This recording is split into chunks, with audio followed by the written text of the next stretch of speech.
This is LBC from Global, leading Britain's conversation with James O'Brien. The notion of conflation or equation is one that's been stalking us all week, conflating everyone in Palestine. Do you know half of the humans in the Gaza Strip are children? The population spread is probably unique in the world. Half of them are children. So conflating everybody in the Gaza Strip with the monsters of Hamas is, just not just a mistake. I think it's pretty much disgusting.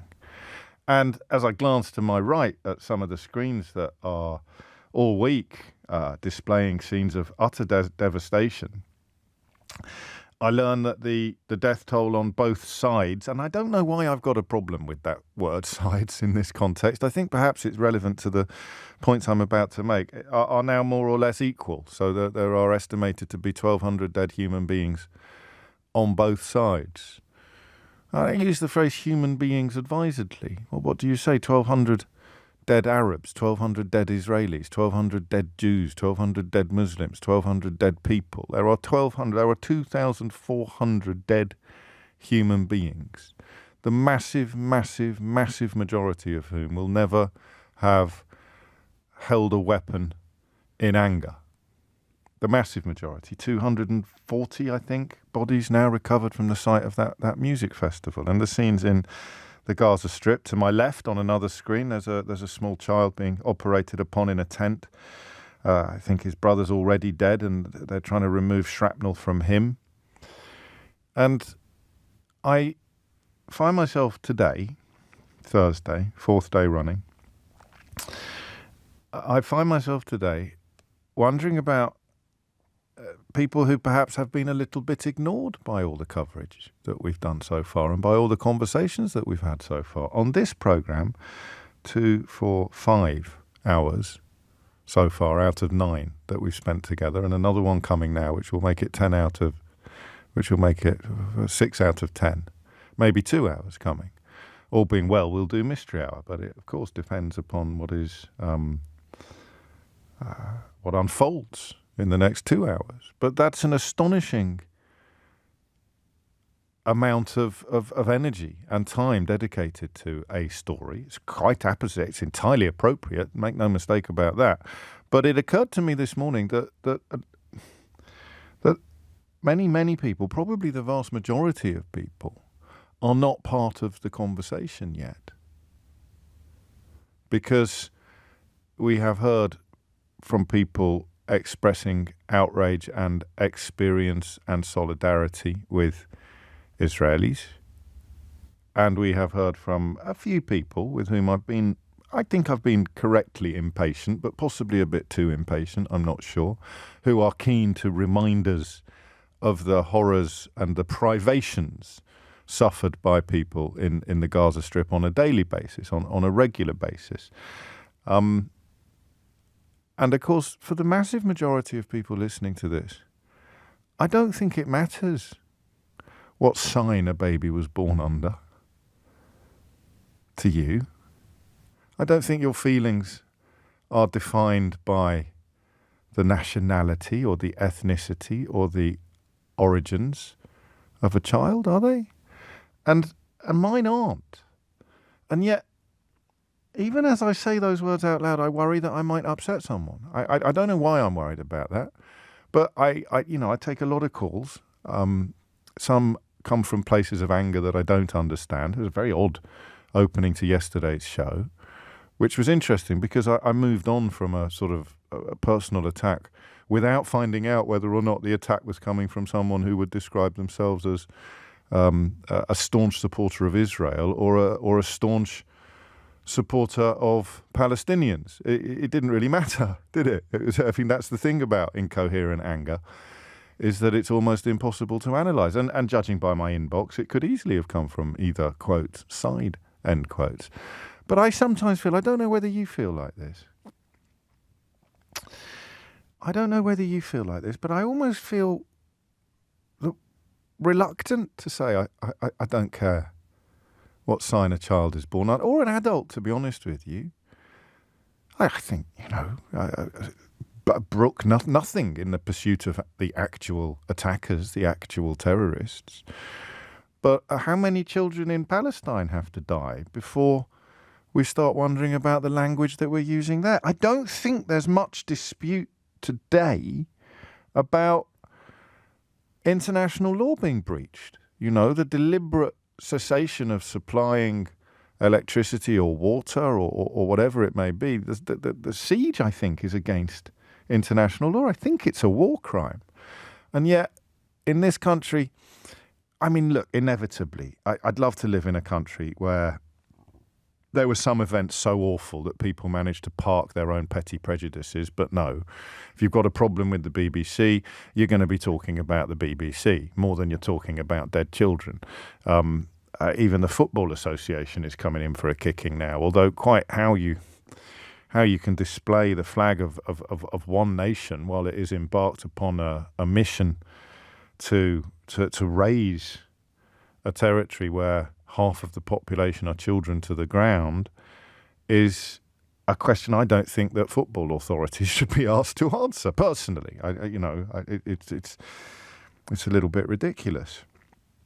But I don't know why I feel as if there is something wrong, potentially, about saying that I feel equally sad. It's just awful. It's utterly awful. 1,200 souls on both sides of that fence.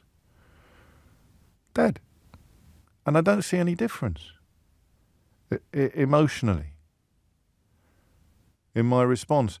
And I think that the conversations we've had so far have... I guess part of my problem is that I think most of the people that we've spoken to... No, that's not fair. I think a lot of people with that personal investment in these issues does feel differently. I think that clearly people have a different reaction to a killing according to their own fealties, according to their own loyalties. And yet surely the massive, massive, massive majority of us are as devastated by the death of a Palestinian child as we are by the death of an Israeli child. Why does it... I don't know if this is a phone-in topic. There's only one way to find out. Why does it feel like that's a controversial thing to say? And I am going to allow myself... I don't think it's quite arrogance, but let's call it conceit. I am going to allow myself the conceit of suggesting that because of what I do for a living, I think about words a little bit more than the average Joe, all right? It's why I fluffed my introduction this morning, and it's why I fluffed my introduction on Tuesday, because I am thinking too hard about words when I should actually be saying them. I should have a clearer idea of what I'm going to say on air.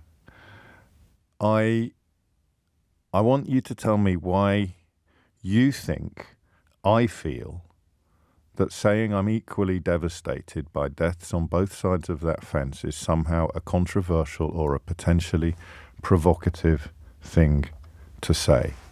The number you need is 0345 6060 973. Two articles. I've made some suggestions and some recommendations this week. I'll do the same now. They're both at the top of my Twitter feed. They're both at the top of at Mr. James O.B. as my Twitter feed. One is a statement from Bernie Sanders, who I think walks a very careful line on issues that are adjacent to what I've just sought to introduce to you.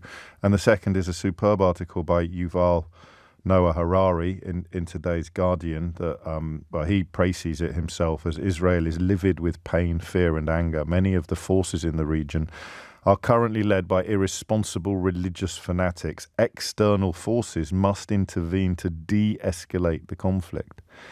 Now, de-escalate the conflict today means encouraging Israel to moderate its response or to, fall short of war crimes.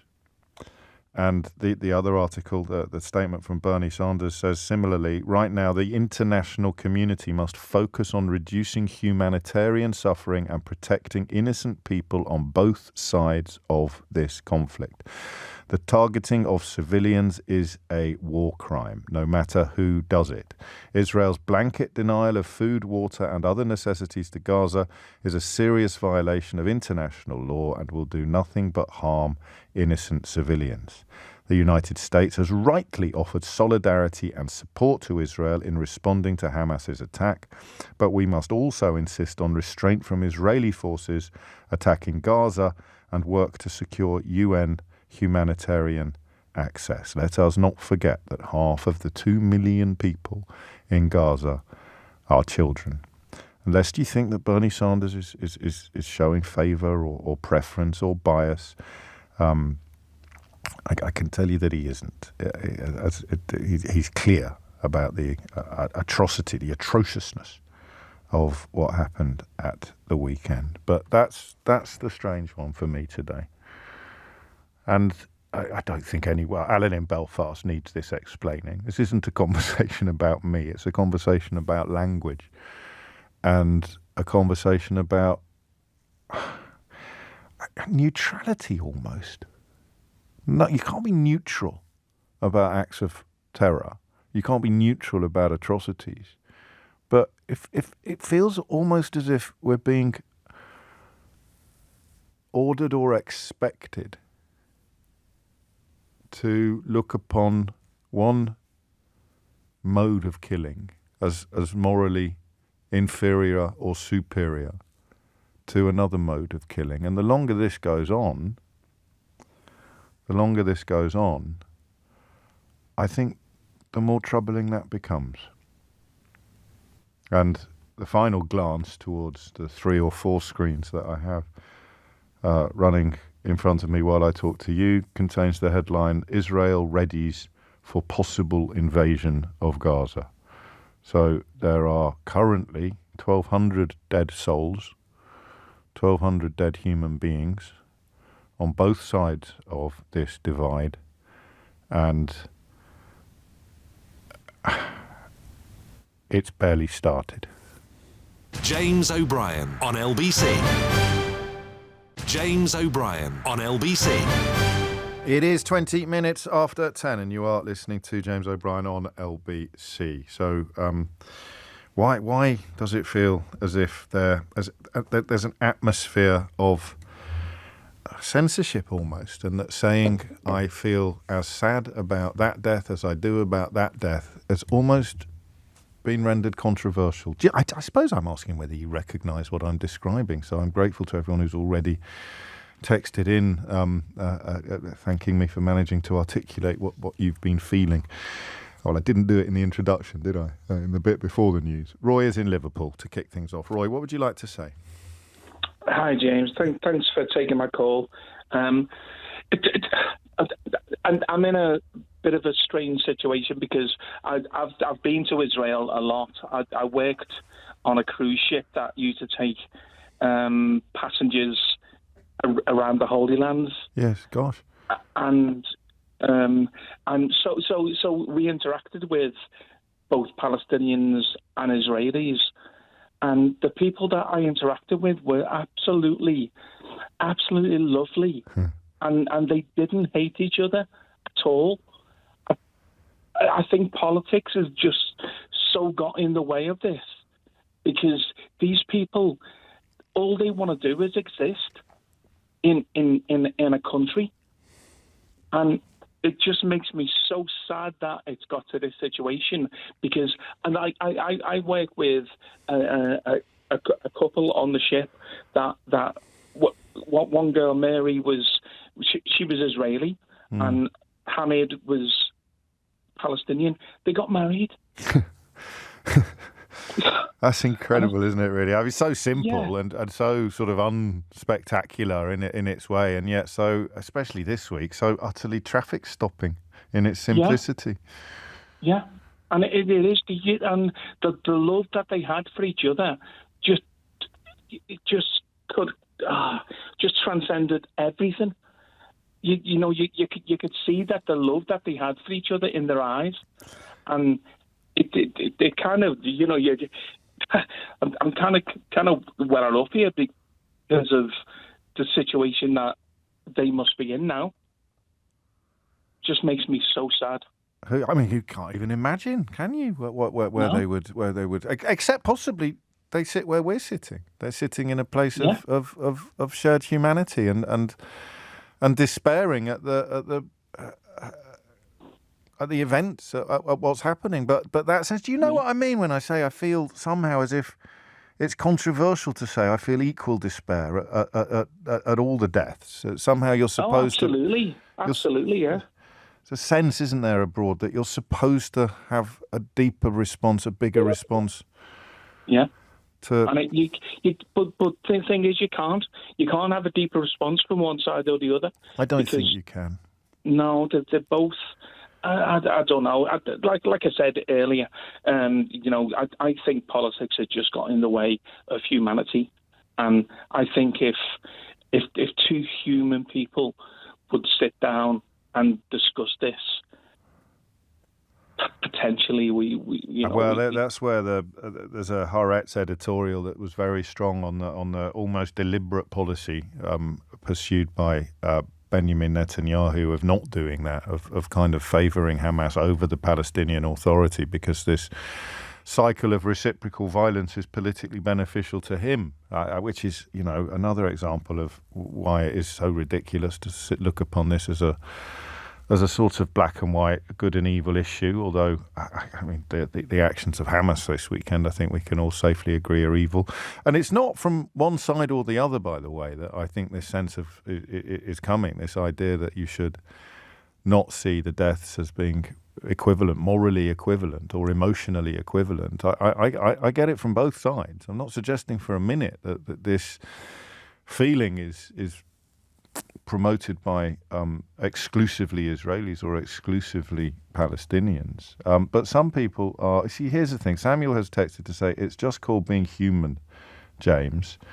And John says, in the same moment, in the same minute, having listened to exactly the same 20 minutes of radio, it's false equivalence to say the number of deaths are the same and that the blame should be the same. I haven't used the word blame, John. Only you've done that. It ignores the fact that these attacks and this level of escalation was clearly down to Hamas and probably other West-hating international actors. And it also ignores the deliberate and horrific sadism involved. We touched on that yesterday. The Daily Mail today got a really odd article about the decision they took to write about babies being beheaded, and then complaining that later in the day there was some questions surrounding the origins of that claim, the origins of that story. But it is important. It is important if that level of performative cruelty is relevant to a conversation. If it has happened, it changes how you feel about a story. And I don't understand why. An anonymous missile drops on a building and 10 children are dead, 40 babies are killed. Feels different. We talked about it yesterday. There is a different emotional reaction. So I disagree with you, John, on that. I'm going to go with the fellow who wrote It's Just Called Being Human, James. I'm going with Samuel on that one, if that's all right with you. They are not equivalent, whatever the statistics may be. Well, they should be. There's a dead child, and there's another dead child. It does feel different, according to how it happened, but I'm not sure it should. Alison is in Bury St Edmunds. Alison, what would you like to say? Hi, lovely to talk to you again. Well, firstly, I think I've listened to this show for the last week, and I think you've shown compassion. I think you've shown empathy, and I don't think we should feel guilty for saying that it's equal on both sides. I.e., the children dying in Israel. I don't think we should. I don't think we should either. But I sense. I sense what should be the least controversial comment of all is in the current context somehow controversial in some ears. Well, it is exactly. Clearly. John's just proved that, hasn't he, in that text I read out? Exactly. And I think if you look back at, because I don't condone what Hamas did, Good. I don't You'd be straight agree off the phone totally. if you did. If you did, by the way. Exactly. I don't agree with what, I mean, this may sound controversial, with what the Israelis did in retaliating. I think what they should have done was locked Israel down, tried to get rid of Hamas, and dealt with it in a different way. But that doesn't happen. Like your previous caller said, politics has now got involved. I mean, we can go back into the 1970s where the IRA were bombing the UK. Did we go and bomb Ireland? No, we didn't. Yeah. And it's kind of, that's where I stand. And I tell anybody, I don't feel guilty for saying it's disgusting on both sides. But what Israel are doing now is going in again and again and again. And this may sound controversial again. Well, because as long as it's honest. Hamas have not been able to do that. Yeah. Do you know what I mean? Hamas have not done that. They've kind of, and they are killing innocent children. They're doing exactly what Hamas did. So they're coming down to their level. Well, are the Israeli terrorists? The moral difference would be, and I think it's pretty flimsy, but it would be that any children dying in the Gaza Strip at the moment are collateral damage caused by the pursuit of Hamas terrorists. No, I don't. No, that's disgusting. I mean, it's an intellectually sustainable position, and the children killed by Hamas were deliberately targeted and killed in truly barbaric and very deliberate ways. So I suppose you could argue that there is a reluctance, but a sense of necessity behind the Israeli actions, whereas there is a relish, a bloodlust, a vile relish in the actions of the Hamas terrorists at the weekend. So there's a difference. There's a difference for you.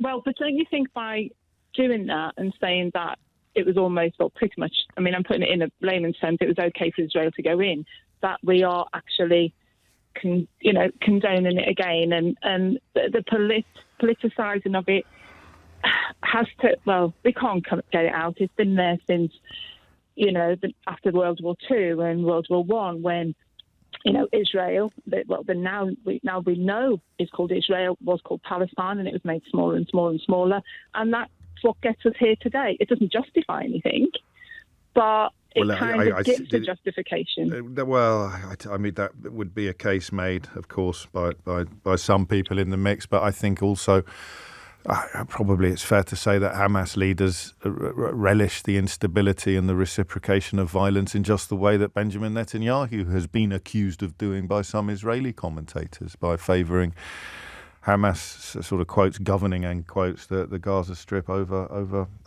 other options. I mean, there it is. 10:30 is the time. Thank you, Alison. You're listening to James O'Brien on LBC, trying to walk a tightrope with some success. But I suppose I should say, given that this is the fourth day that we've been talking about this, as I try to walk that tightrope, thank you for being the safety net. James O'Brien on LBC. James O'Brien on LBC. 10:34 is the time. Just by way of illustration, I don't want to over-egg the pudding or labour the point, but I think it's important and I think it's pertinent. So here's a text that came in at 10:30. It didn't take O'Brien long to show his anti-Israel stance. As that woman said yesterday, he's just stoking his own ego. And here, I mean, to be fair to Richard Harris, at least he's got the courage to put his name to his comments. He writes in exactly the same moment, literally at 10:30, no matter how much you pretend to sound balanced, your bias towards Israel still shows.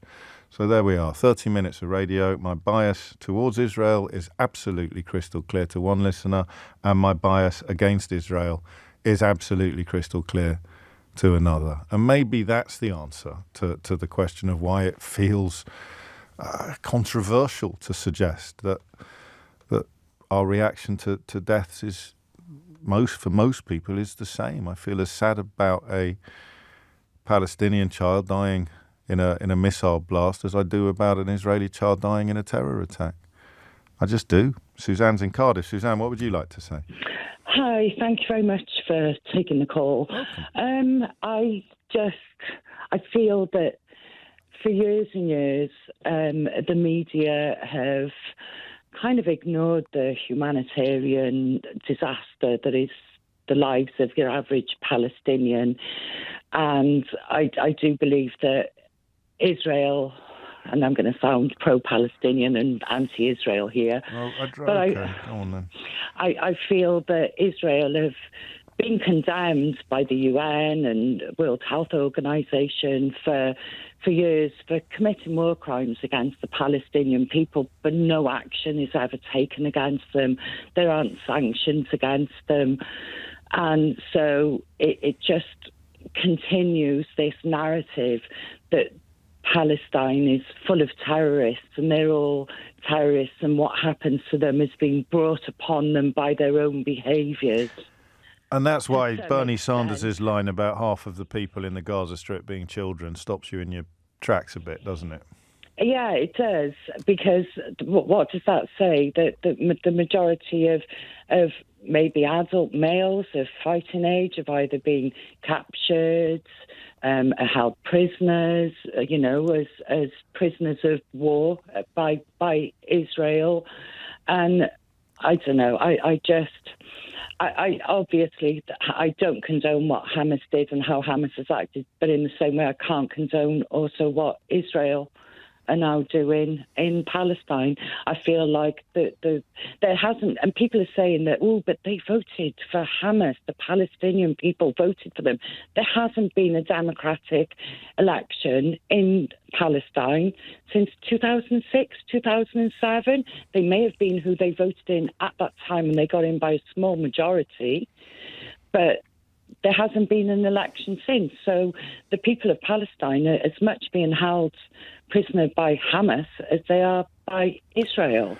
I think that's often overlooked as well, and of course that's the thing about terror, isn't it? Is it that terror rising is indiscriminate, and that's why we go back to the William Hague article that we talked about a lot on Tuesday, suggesting that the hope of Hamas is to cause the kind of response that Israel now seems set to deliver. That is, Hague described it as a trap into which Israel must not fall. But I don't know whether people would agree with that. I don't know how many people are sort of fully supportive, full-throatedly supportive of what appears to be an imminent ground invasion. 10:38 is the time. Thank you, Suzanne. Victoria is in Leighton Buzzard. Victoria, what would you like to say? Hello, thank you for taking the call. You're very welcome. I want to say that it's heartbreaking seeing innocent young people and children being killed on both sides. Every single life is of equal value, and that's why we have the Charter of the United Nations, and that's why we have international law, and that's why we have things like war crimes, because every life is seen as equal. But I think it's really important to understand some of the background. We get this huge confusion between Zionism and Judaism. There are many Jewish groups who've been fighting for Palestinian rights, but we also need to understand the sheer sense of fear that many Israelis have. There are many nations around them that don't recognize Israel, and that leads to a huge sense of fear. And then on the Palestinian side... It goes beyond that. There are forces dedicated to the eradication of Israel, of course, on their own doorstep. Exactly, but then on the Palestinian side, there's a sense of betrayal. But beneath all of this, there are big issues with the shortage of water in Israel, the resources on water, how land is used, and what type of lifestyle goes on. Because my godmother was Palestinian, and my parents lived for a year in East Jerusalem in 1967, just before the June War, and that was the reason they came home. They so loved it there because there was such the way everybody got on, the way the Jews and Arabs lived in complete harmony, and it was, they're two very, very similar religions in many ways. And what's tragic is as things have changed, that you've had more and more division, and putting people behind walls doesn't work.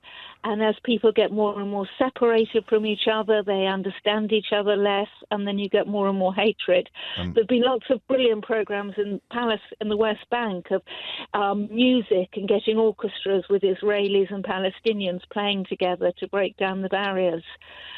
So I would just passionately pray that we all work towards trying to understand that actually there's a huge amount of similarity between Christianity, Islam, and Judaism. They're three very, very similar religions. Well, I mean, Abrahamic, aren't they? But how relevant is religion to this, really? I've seen the Hamas motivations described as blood and soil nationalism, which is, blood and soil is a phrase popularised, I think, by the Nazis. So I don't know how much religion actually has to do with it anymore. It's another very faint reflection of the situation in Ireland. I think religion confuses the issues because people who feel under threat from anti-Semitism then begin to feel that attacking Israel is another form of anti-Semitism. Yes, and that's a religion which it can be, of course. I mean, even I think the best way it was explained to me was if you're reserving criticisms for Israel's actions while not criticising other countries undertaking identical or very, very similar actions in exactly the same way, then there is there's a quiet anti-Semitism behind that motivation. Yeah, yes, and that's one of the reasons. That argument is exactly why you were saying earlier that you feel, you almost feel very brave to say that a Palestinian life has worked. Not brave. I never use the word brave. No, but I feel it because. Okay. I'm very conscious. I'm a local councillor in Leighton Buzzard, and I feel speaking out on this could provoke the most enormous backlash. Yet all I'm actually saying is I get very upset when children are killed. And that's it. There it is. And why would that be in any way loaded or controversial? I get very upset when children are killed, and I don't get more upset or less upset according to what sign those children were born under, or what flag. Yeah. Or what flag? And I believe that every child and every young person has the right to grow up and develop their lives in peace. And I feel we're in a situation where both sides, both Israelis and Palestinians, aren't allowed to do that. And there it is. And I think it's probably fair to briefly recognise where most of us would rather, if we had to choose between growing up on one side of the fence or the other, most of us would choose to grow up on the Israeli side for fairly obvious reasons, but the universality of that right, beautifully expressed, Victoria, thank you. At 10:43 is the time. I like this text. I'm just going to double check it before I read it out to you, because inevitably words are very important at the moment. Hi, James. I completely agree that the death of any human being is tragic. Death is not the goal on the Israeli side. It is a justifiable removal of Hamas, who were democratically elected in Gaza, whatever that means. On the Hamas side, it is a belief that they will be martyrs and go to heaven with virgins, even in committing heinous crimes in their deaths. Until their education from a young age changes, this war will continue. I mean, I read it out and I say that I liked it because it sums up quite a lot of the messages that are coming in, but cutting off electricity and water to 1 million children is pretty hard to see as justifiable in pursuit of terrorists. What would be the difference between the British government somehow cutting off electricity and water to Ireland or Catholic parts of Northern Ireland in response to IRA terror attacks? I don't know. I'm talking out loud, and I'm glad that we are. I'm glad that we all are. 10:45 is the time. James O'Brien on LBC. James O'Brien on LBC. It is 10:48, and you are listening to James O'Brien on LBC, where the conversation continues, and it looks at the. And it's a funny one, funny peculiar, obviously. Although, speaking of funny ha-ha, I had a very odd experience at the top of the show this morning when I was tying myself in knots trying to negotiate this incredibly fraught territory. And my inbox briefly filled up with a succession of what could only be described as sort of end-of-peer jokes. And I thought, someone's got the wrong number. It must be one person just sending loads of jokes to a mate or something. So I looked at them more closely, and they were lots of different numbers. So lots of people sending me very short jokes because they were texted, and apparently deliberately sending them to this program. I thought, what the hell is going on there? Well, I found out. I confided in my friend and colleague Chris Moyles this morning over at Radio X that I've injured my rib. I don't know if you've ever had a bruised rib or a cracked rib, but it's a horrible injury. But there's literally nothing you can do about it. You just have to sit with the pain, apparently, for 4 to 6 weeks until it heals naturally. You can't put splints on it. There's no point having an X-ray. I know exactly how I did it, but that doesn't moderate the pain. And obviously, Moyles is working on the presumption that and he's right, it hurts when I laugh a bit. So he was getting lots of people to say, thankfully, there was very, very little prospect of me laughing at all during that particular introduction to this particular programme. But the mystery of why anybody thought it was appropriate to send me end of pier style humour during that portion of the programme has thankfully been solved. And to be clear, Chris wouldn't have known what we were talking about at the time either, because he was still on air himself when he gave out the instruction to people to bully me in this way, in this foul way. 10 to 11 is the time. Back to the matter in hand, back to the conversation in hand. And it is that sense of inappropriateness or even controversy that comes when you frame the thought or articulate the thought that you are as sad or as devastated or as damaged by the thought of a death on one side of the Gaza-Israel conflict. If you're talking about Hamas-Israel, then I'm not conflicted at all. Hamas killers deserve whatever they get. But children in the Gaza Strip? Nah, just don't. How can that be a controversial thing to think or say? 10:51 is the time. John's in Chatham. John, what would you like to say? Hi, James. I think you've really hit the nail on the head with a really interesting topic today. I work in communications for an international organisation, and I've found personally that trying to find the right words to convey what is happening here is so tricky and difficult. And words really matter here, because I think, and I agree with what your last caller said, that people are people. And in this situation, it is quite difficult for some people to see people as people. And it's really interesting. If you watch various news agencies across the world, you get different opinions on this. And, I think it's not been widely spoken about, but the EU did come out yesterday morning, Joseph Borrell, and say that what was happening in Gaza was wrong, but then you look at how it's been reported in other parts of the world, and it's quite a different reaction. And I think what we need to really think about here is looking not only in the situation, it's a very heated time at the moment. So how people react is emotional. And so that is, again, why words matter. But what is the language that gets you past that? How can you start to have a nuanced discussion and get past the idea that just violence is the answer? Or an intellectual entrenchment as well. You need to get past that as well. If you're going to move towards the light, then you have to have a conversation, don't you, rather than just an exchange of slogans. Well, absolutely. And whilst I'm not Jewish and have no relation to that region of the world, my mum is a white South African who moved to England in the 80s. My wife is a white Irish Catholic from Northern Ireland. Right. So the resolution of incredibly difficult situations and how it happened has been something that has made me think about my identity, my place in the world, what happened. And the importance of words. Words like terrorist, actually, in both of those contexts. Well, exactly. I think Thatcher called Mandela a terrorist, didn't she? Well, it's a really difficult conversation, because if you think about it, at the time, the white ruling government, were the government and the ANC were the terrorists, despite the just cause. And for my mother, her brother died at the hands of what happened there. But you can't retaliate on that. You can't let your life be controlled by that, because, for example, I was born in England. I think of myself as very British, James.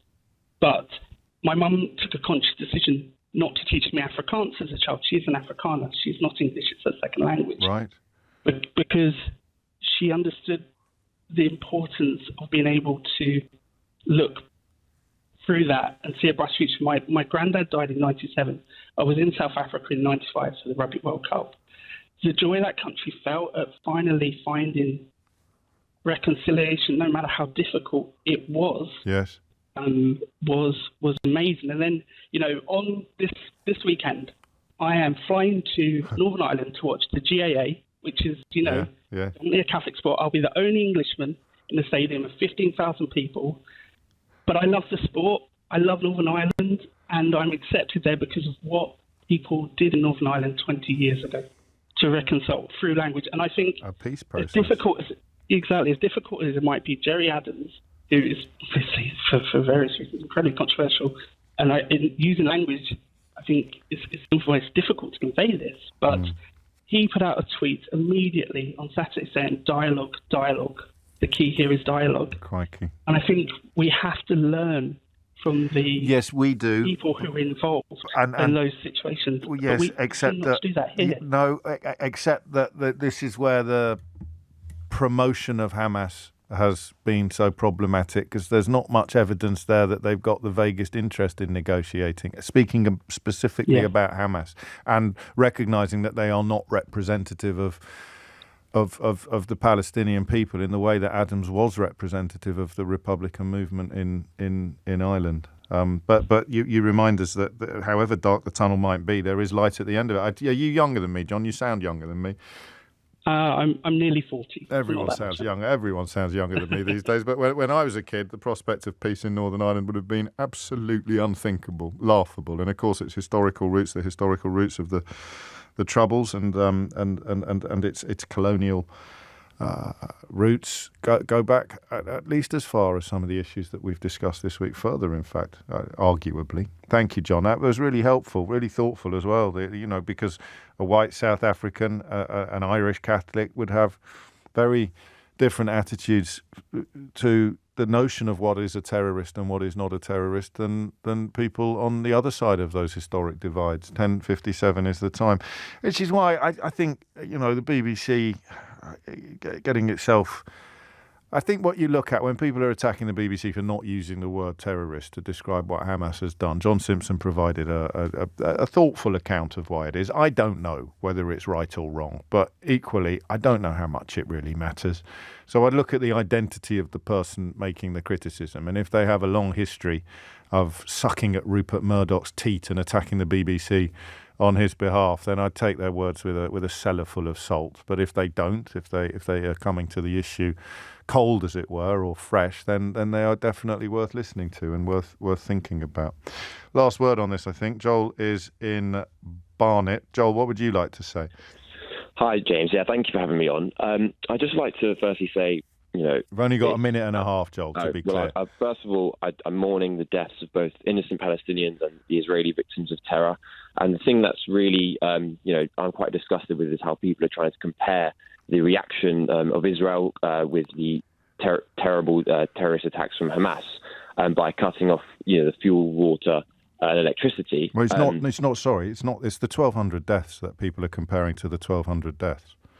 Well, the deaths on both sides are obviously awful, but that's the comparison. No one's comparing the terror attack to the... No. But what I'm trying to say is to the people blockade. Are blaming Israel for a humanitarian crisis which they're not responsible for, because Israel has been providing this fuel, water, electricity to Hamas, an organisation who have directly asked for their annihilation. They've been supplying for that for years. Well, they've been again. Language is important. It's a legal requirement of the mid-2000 settlement, right.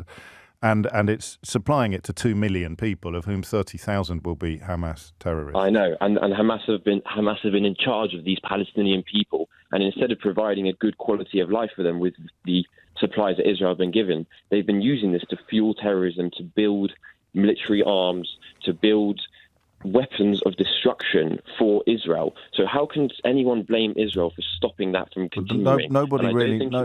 I don't think it will. Nobody really has today, except to describe it as a war crime, which it is, I think, under international law. But the comparison, and I'm sorry, it's my fault. I thought this was clear, but clearly not clear enough. The comparison that we've been really exploring is the deaths, the comparison of a death to a death, not the comparison of an embargo on energy, a cessation of supply to a death.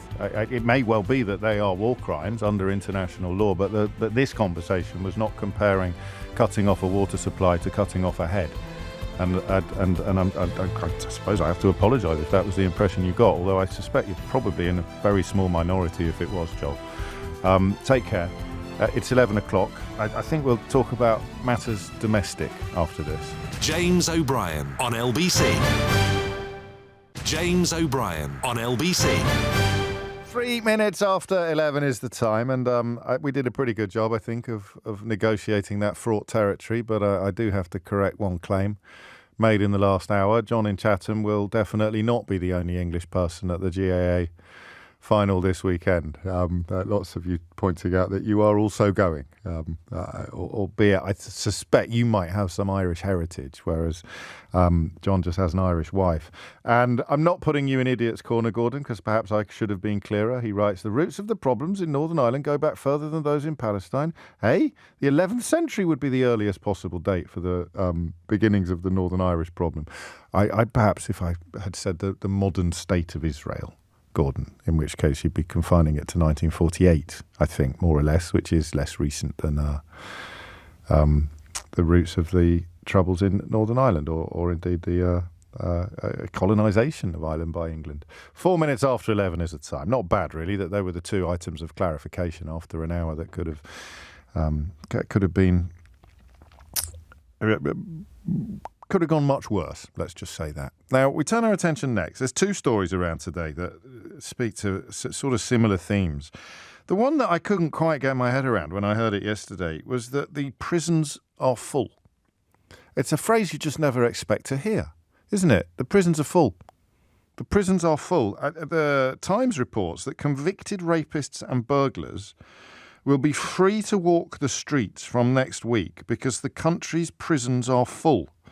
This is the United Kingdom in 2023, by the way. This isn't sort of some medieval kingdom in the year 1142. This is the UK. This is 13 years since the Conservatives came to power with their constant promises about law and order and whatever it may be. Convicted rapists and burglars will be free to walk the streets from next week because the country's prisons are full. This, I presume, is the Home Office's remit, isn't it? It's the Home Secretary banging on constantly about barges and pronouns when the prisons are actually full.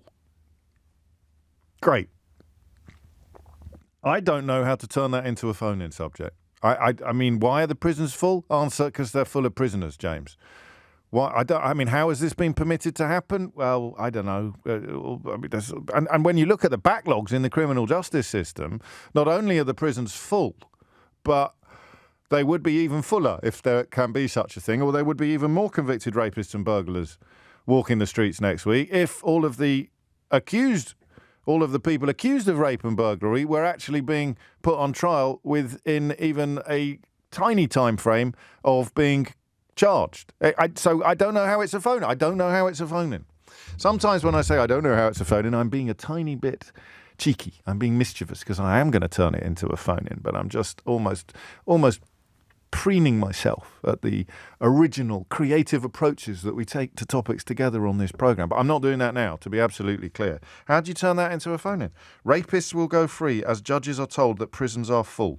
Lord Justice Edis, the senior presiding judge for England and Wales, has ordered Crown Court judges to delay sentencing hearings, which means unless you're on remand, you will be currently walking free for criminals who are on bail. So not on remand, on bail. So you're on bail, you've been bailed to return to court for sentencing, and now you're not going to return to court for sentencing because there is no room in prison. It means that offenders, convicted offenders, including some who have committed serious crimes, although I think, with my sketchy legal knowledge, I think that the judge in those cases would have taken a decision that they didn't pose a threat to the public, they will be temporarily spared jail. I got tweeted this yesterday, actually, by a barrister, Thomas, who rings in occasionally, and I did a double take.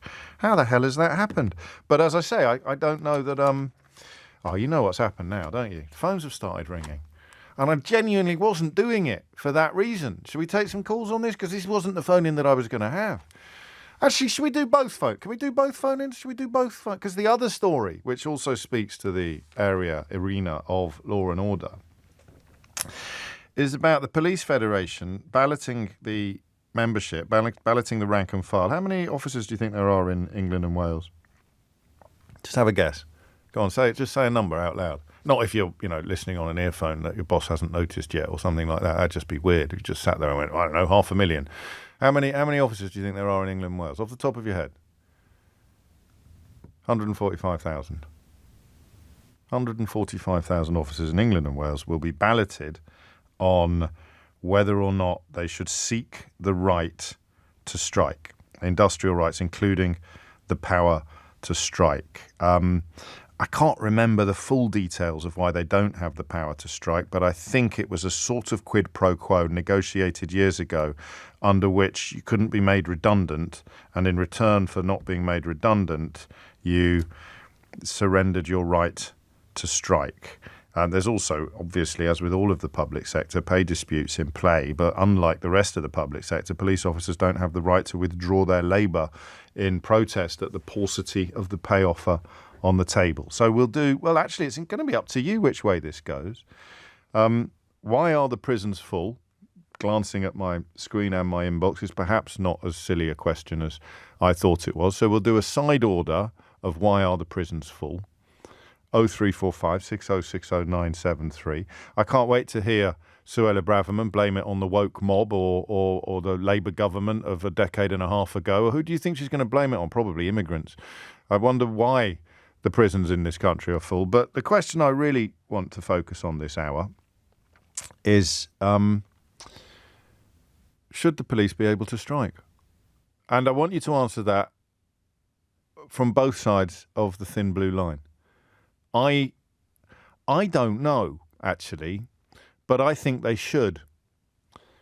Why? I just said I don't know, and then I told you that I think they should. That was a bit of a contradiction. I don't know for sure. I don't have what you'd call a pungent position on this. But the more I look at the pay settlements that the public sector has had to endure for the last 15 years, really, or certainly the last 13 years, the more I think if you can't withdraw your labour, then some governments, not all, but some governments, i.e. the last 4 or 5 since 2010, they will treat you like mugs. If you don't, look at what's happened in the health service. You've had sections of the health service going on strike who have never gone on strike before. Firefighters have always reserved their right to take industrial action, and they have been right to do so, in my opinion.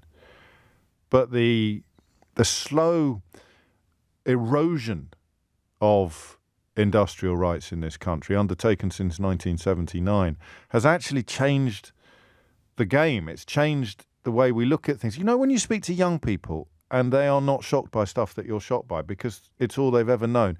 I always remember the aunt of a junior doctor talking to us about her nephew working at Christmas. And she said something that's really stayed with me, because you have an older doctor ringing in and describing the absolute horrors of what they have to go through at Christmas now when obviously demand rockets, and comparing it to what it was like 20 years ago. But we took a call from a lovely woman a few years ago, and she simply said, well, my nephew knows no difference. This is his second or third Christmas, I forget which, and that's all he's ever known. So he's a lot less shocked by what's happened. That's how you get away with decline, isn't it? Managed decline.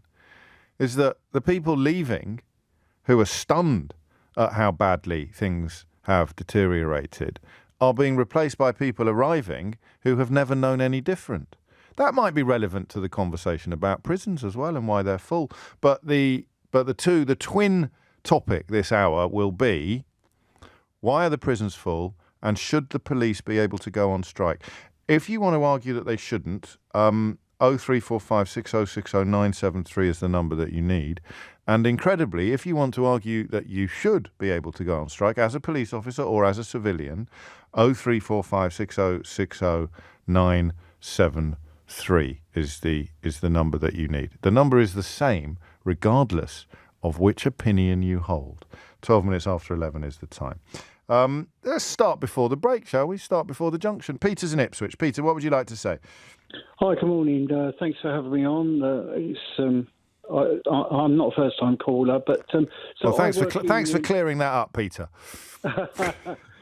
So basically, what happens is I actually work for the Ministry of Justice, and I work within a department that oversees population management, not nationally, but at a local level. And we've seen this situation building and building and building. And so I am not surprised that we are where we are. Now, there's several reasons, and there's probably more than that why the prisons are all full. In my area, there is one prison, high security prison, that they've had to decant a high number of prisoners, because they don't have the staff to manage them. And the reason they don't have the staff to manage them, what's been filtered down to me is there's no experience on the landings. People are now joining the job and going, don't really want to be assaulted, But hang on. So staffing issues it's not just space then? It's not that we've run out of cells. There's a limit to how many prisoners can be accommodated that is determined by the number of officers that can accommodate them. Right. That's basically it. Oh, okay. Well, I'm glad you were listening today, Peter. Yeah. So if you've got a wing, and let's just say, for argument's sake, it takes 20 officers on the complete shift system to run it. If that can't be run, then you have to move the prisoner somewhere else. You can't just leave them there, leave them locked up, and have no right to food, exercise, and so forth. Contact with the family, visits and all that. That all takes manpower. And if you haven't got that manpower, then clearly that's one of the biggest issues. And at this prison that I won't name, but is local to me, is near me, so they've decanted several wings or units, whatever they call them these days, and they've dispersed the prisoners around the prison because of assaults on staff and high levels of disruption. Now that then, all them prisoners will go into the vacancies where there's just a few here and there, and that then clogs up the system. So what we're actually doing is shutting units down because we don't have the experience and we don't have the staff, and then obviously they get pushed into where there are enough staff to do it, sent to another prison. The other prison that sent them may have 2 or 3 units that are empty, but because they haven't got the staff, they can't run it. A bit like the NHS with beds, isn't it? You can build as many wards as you like. If you have insufficient staff, then you can't run them. Yeah, I mean, so there's no real... I'm using this phrase too much at the moment, but I suppose that's interesting in and of itself. There's no light at the end of the tunnel here. No obvious light at the end of the tunnel, is there? No. And in fact, the solution to the problem would in many ways exacerbate it, because the only way you're going to fill staffing vacancies is by bringing in more inexperienced people. How much of this, Peter, and don't pull your punches, how much of this is Chris Grayling's fault? What, on percentage? Don't make me laugh. My ribs are gone again.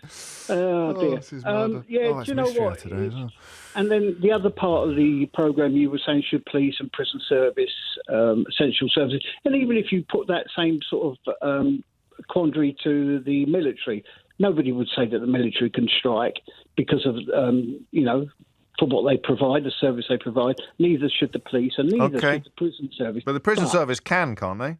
No, they can't. That right was taken away years and years ago.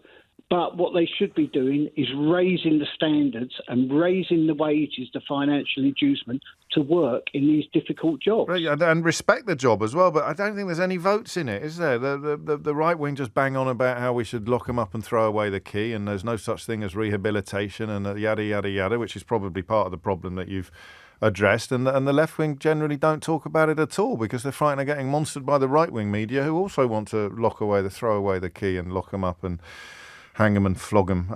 It is a poorly paid job being a prison officer. I've got a former prison governor coming up next, so he's a very what's the word I want? Enthusiastic listener to LBC and always worth listening to. So we'll talk to John after this. James O'Brien on LBC. James O'Brien on LBC. 20 minutes after 11 is the time. John is in Cheltenham. John Podmore, I happen to know, is a former prison governor, so well placed to tell us, why are the prisons full, John? Morning, James. A very enthusiastic listener. The prisons are full. I mean, there's kind of two things going on. One is that this sort of rhetoric of getting tough. I mean, it's well known that you can actually talk the prison population up, and we're now reaping this whirlwind of longer sentences and talking tough and ignoring recidivism, ignoring the fact that the massive majority of people in prison have been there before, and if you could address reoffending, then you'd redress prison numbers in a heartbeat.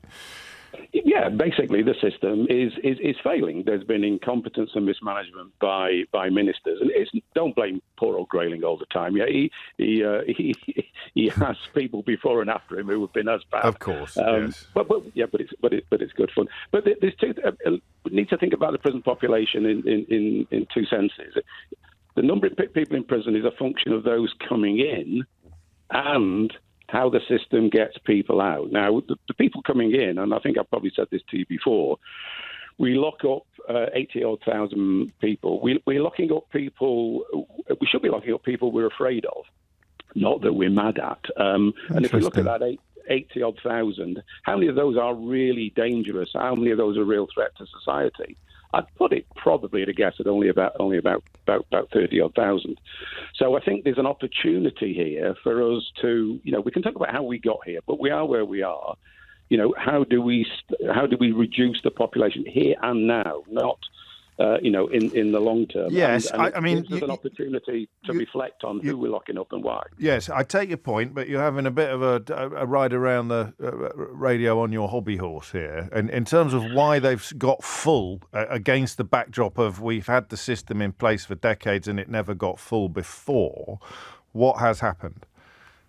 Well, what's not happening is that the prison system is not functioning properly in getting people out the way it should. Right. Now, most prison sentences have a flexible component. And it's, put it in simple terms, it's about parole or various forms of early release.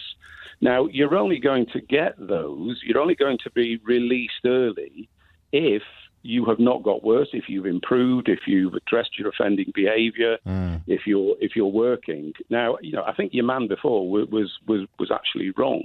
Okay. If there are no staff, people just won't get unlocked. And if you read all of Charlie Taylor's reports, people aren't getting unlocked, people aren't getting out, people aren't working, people are being held in. So staffing shortages won't affect capacity.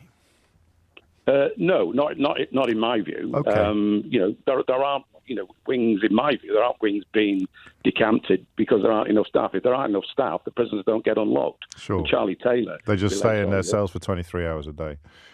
Yeah, but I mean, a good example. There's something called approved premises. So if you've been granted a release by the parole board, then a lot of serious offenders need to go through something called approved premises. Now, there are people in prison waiting to get out through these approved premises, but there aren't the spaces.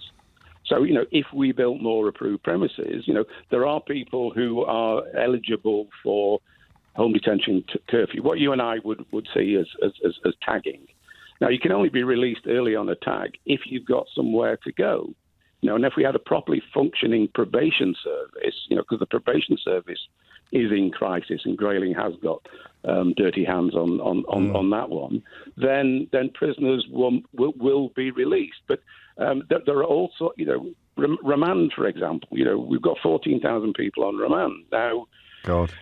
So if they were all locked up, well, they simply couldn't be. Well, so, I mean, listen, I appreciate your interest is in the long-term solutions to this, but if I wanted to fix it, like within one... Right, let me tell you now. Briefly, if you would, John.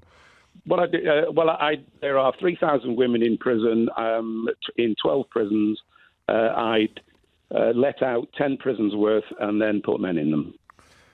Because most women are not non-violent. No, so there you go. I mean, you don't hear that very often from politicians, do you? Simple, easy to understand, and quite probably effective. Although, the Daily Mail would no doubt find plenty of scaremongering territory to warn against why this woman shouldn't be allowed to walk the streets near you. Thank you, John. I'm in Cheltenham on Sunday, Right, may see you there then. I hope so. At the Literary Festival, still a few tickets left, I think, or there were this morning. It's pretty much the only gig I'm doing with the new book that hasn't sold out already. It is 11:20, because it's a massive room is why. It's 11:25 is the time. I like this. James, I've been listening on Catch Up. I missed the first half hour of your show because I was listening to Chris Moore's on playback and he was talking about your ribs. What have I missed? I can't do bespoke catch-ups, Ben, on what you've missed in the programme, but we were having a very sensitive conversation about casualties in Gaza and in Israel. But I mean, the rib thing, Sam says, what did you do to hurt your rib, James? I hurt mine attempting my first back roll with a kite surf. I went big and did a 540-degree rotation instead of 360 and hit the sea at high speed, ribs first. It was so painful, so I can commiserate. Why don't you share your story? Well, Sam, you're not going to believe this, but it's exactly the same. I too was attempting my first back roll on a kite surf, and I went too big, did a 540-degree rotation instead of a 360. No, I didn't. I was trying to dismantle a paddling pool. Oh, it's not actually a paddling pool. It's a massive pool, like a swimming pool, like a massive paddling pool, but big enough to swim in, which we bought this summer. Quite reasonably priced. It's the heater that's expensive, but a mate lent us his. So I was leaning over the edge of it and trying to pull the net out because I'd emptied it of water and the net was still in it. So I'm leaning over the edge of it and even now it hurts. And I felt something go. It was like that. So it's quite possibly cracked. Well, I think it is cracked, and there's not a lot you can do about it. So that's how. I mean, it's not even a cool story, is it? Particularly, it's just embarrassing, frankly. Let's take another call on prisons. Sam's in Farnham. Sam, what do you reckon? Hi there. I've been a prison officer for about 10 years. And come out of there working in London jail. But a lot of the foreigners are in these London jails, and there's a massive backlog. I was about 40% in one of the big jails in the country. Crikey. And, so they should be going. They should be removed to prisons in their countries of origin. That's right. So to get repatriated, I think it's 12% nationally is the population the prison population that wasn't born here. Yeah. So one London jail. So 12%, not 40. It's 40% in one jail. There's 1,600 prisoners in, let's say, Wandsworth prison, 1,600 prisoners, and 40% of those prisoners are foreign nationals. Yeah, but if it's 12% nationally, that's just a decision of where they've been put, isn't it? It doesn't matter what the percentage is in a given prison. You have to look at the national prison population. And of those 9,797 foreign nationals at the end of 2022, it would be a relatively small proportion that were viable for deportation. And then you've got 14,000 people on remand. So that you've got more prisoners on remand now than there are foreigners in the whole of the British prison population. So I'm not sure that it is quite the significant factor that you argue. I mean, no, I'm just thinking, a lot of the prisoners that I talk to, so why are you getting, why have you been arrested? I said, I've been here, I'm Polish, and I've been here for, 10 years. And they come to my door and arrested me because there was a warrant for my arrest from Poland. Crikey. So what have you done? He said, I haven't paid my phone bills. And I said, what do you mean you haven't paid your phone bills? That I haven't paid my mobile phone bills. So in Poland, that is an arrestable offence. We need some statistics on how much of the prison population is a consequence of people in Poland not paying their mobile phone bills. I don't know where you'd begin to find that. Matt did his ribs sneezing. It's also quite a common condition, I'm told, but possibly even more rubbish than injuring yourself on a giant paddling pool. 11:30 is the time. We'll turn our attention next to the question of whether or not the police should be allowed to strike. Okay, 0345 6060 973 is the number that you need. We're also going to catch up with Professor Anthony King, the Professor of War Studies, who's helped us out quite a lot with matters Ukrainian, on what is likely to unfold, or what war would look like, if that's the right word to use, in the Gaza Strip. But the question of what...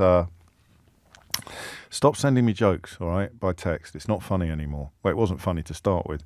But whether or not the police should be allowed to go on strike. You are a police officer.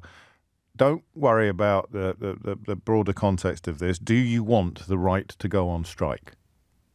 0345 6060 973. James O'Brien on LBC.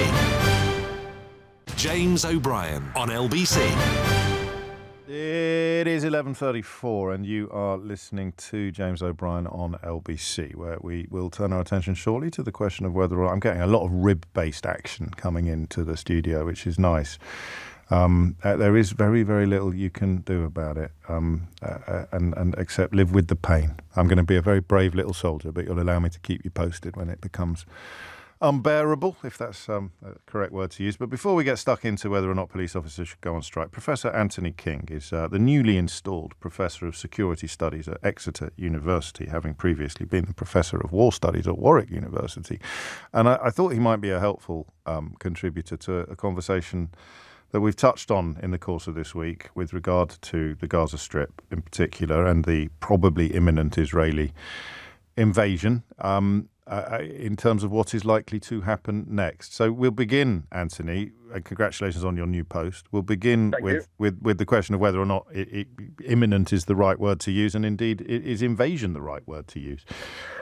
Well, certainly imminent. I absolutely agree with you. I think the Israelis have quickly gone, to these terrible airstrikes in response to an absolutely appalling atrocity. And I think with the build-up of ground forces, I think it's pretty likely that they're going to keep their momentum going in terms of demonstrating their potency, both to their own citizens and to Hamas and to Palestinian civilians, unfortunately. So I think an action and a land action, i.e. soldiers going into Gaza, making an incursion to Gaza, is I would say, certain. Yeah. Now, invasion I'm less certain about. Okay. It is possible the Israeli Defense Force could go for a complete clearance operation, a clearance and occupation operation.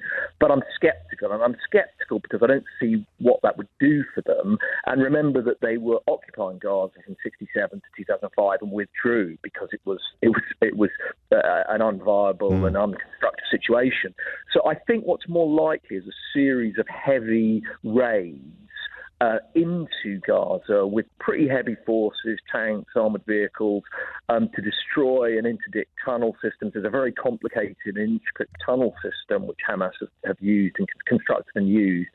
And I would expect some heavy raids from the brigades around Gaza Strip. So rather than an invasion, a sort of a siege with a series of heavy raids from the ground, supported by air bombardments, which we've already seen. And I saw the senior spokesman saying they were focusing more on damage than accuracy with regards to the air bombardments. That wouldn't extend to land operations, presumably. Well, they'd be quite specifically targeted, you think? Well, I think that we're not pointing to the plans, but I think they'll go for a series of, when I say specific raids, yes. I think they'll have specific objectives like headquarters, arms caches, hostages, tunnel networks, etc., etc. But it's urban warfare, and the Hamas will obviously resist it, and they've shown terrible cruelty, but also quite a lot of military sophistication. So they'll know this is coming and they will defend those areas.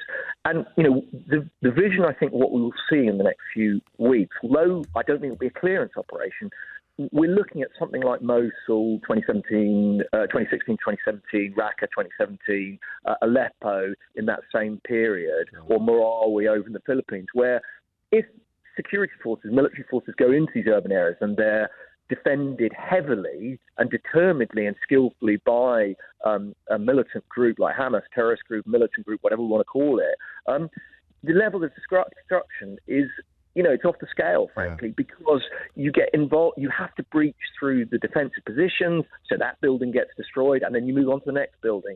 So, we're looking at something that really is, pretty dismaying. From the Israeli state point, one can see the policy point, but I think we've got to prepare ourselves for something that's going to be pretty brutal, frankly. And so I think you've answered this question already, but just to clarify, what would the end look like? What would? Well, you see, this is a great question, and I personally think that Hamas, with Tehran as its backer, have actually, they put to Israel a very difficult politico-military conundrum, i.e. this.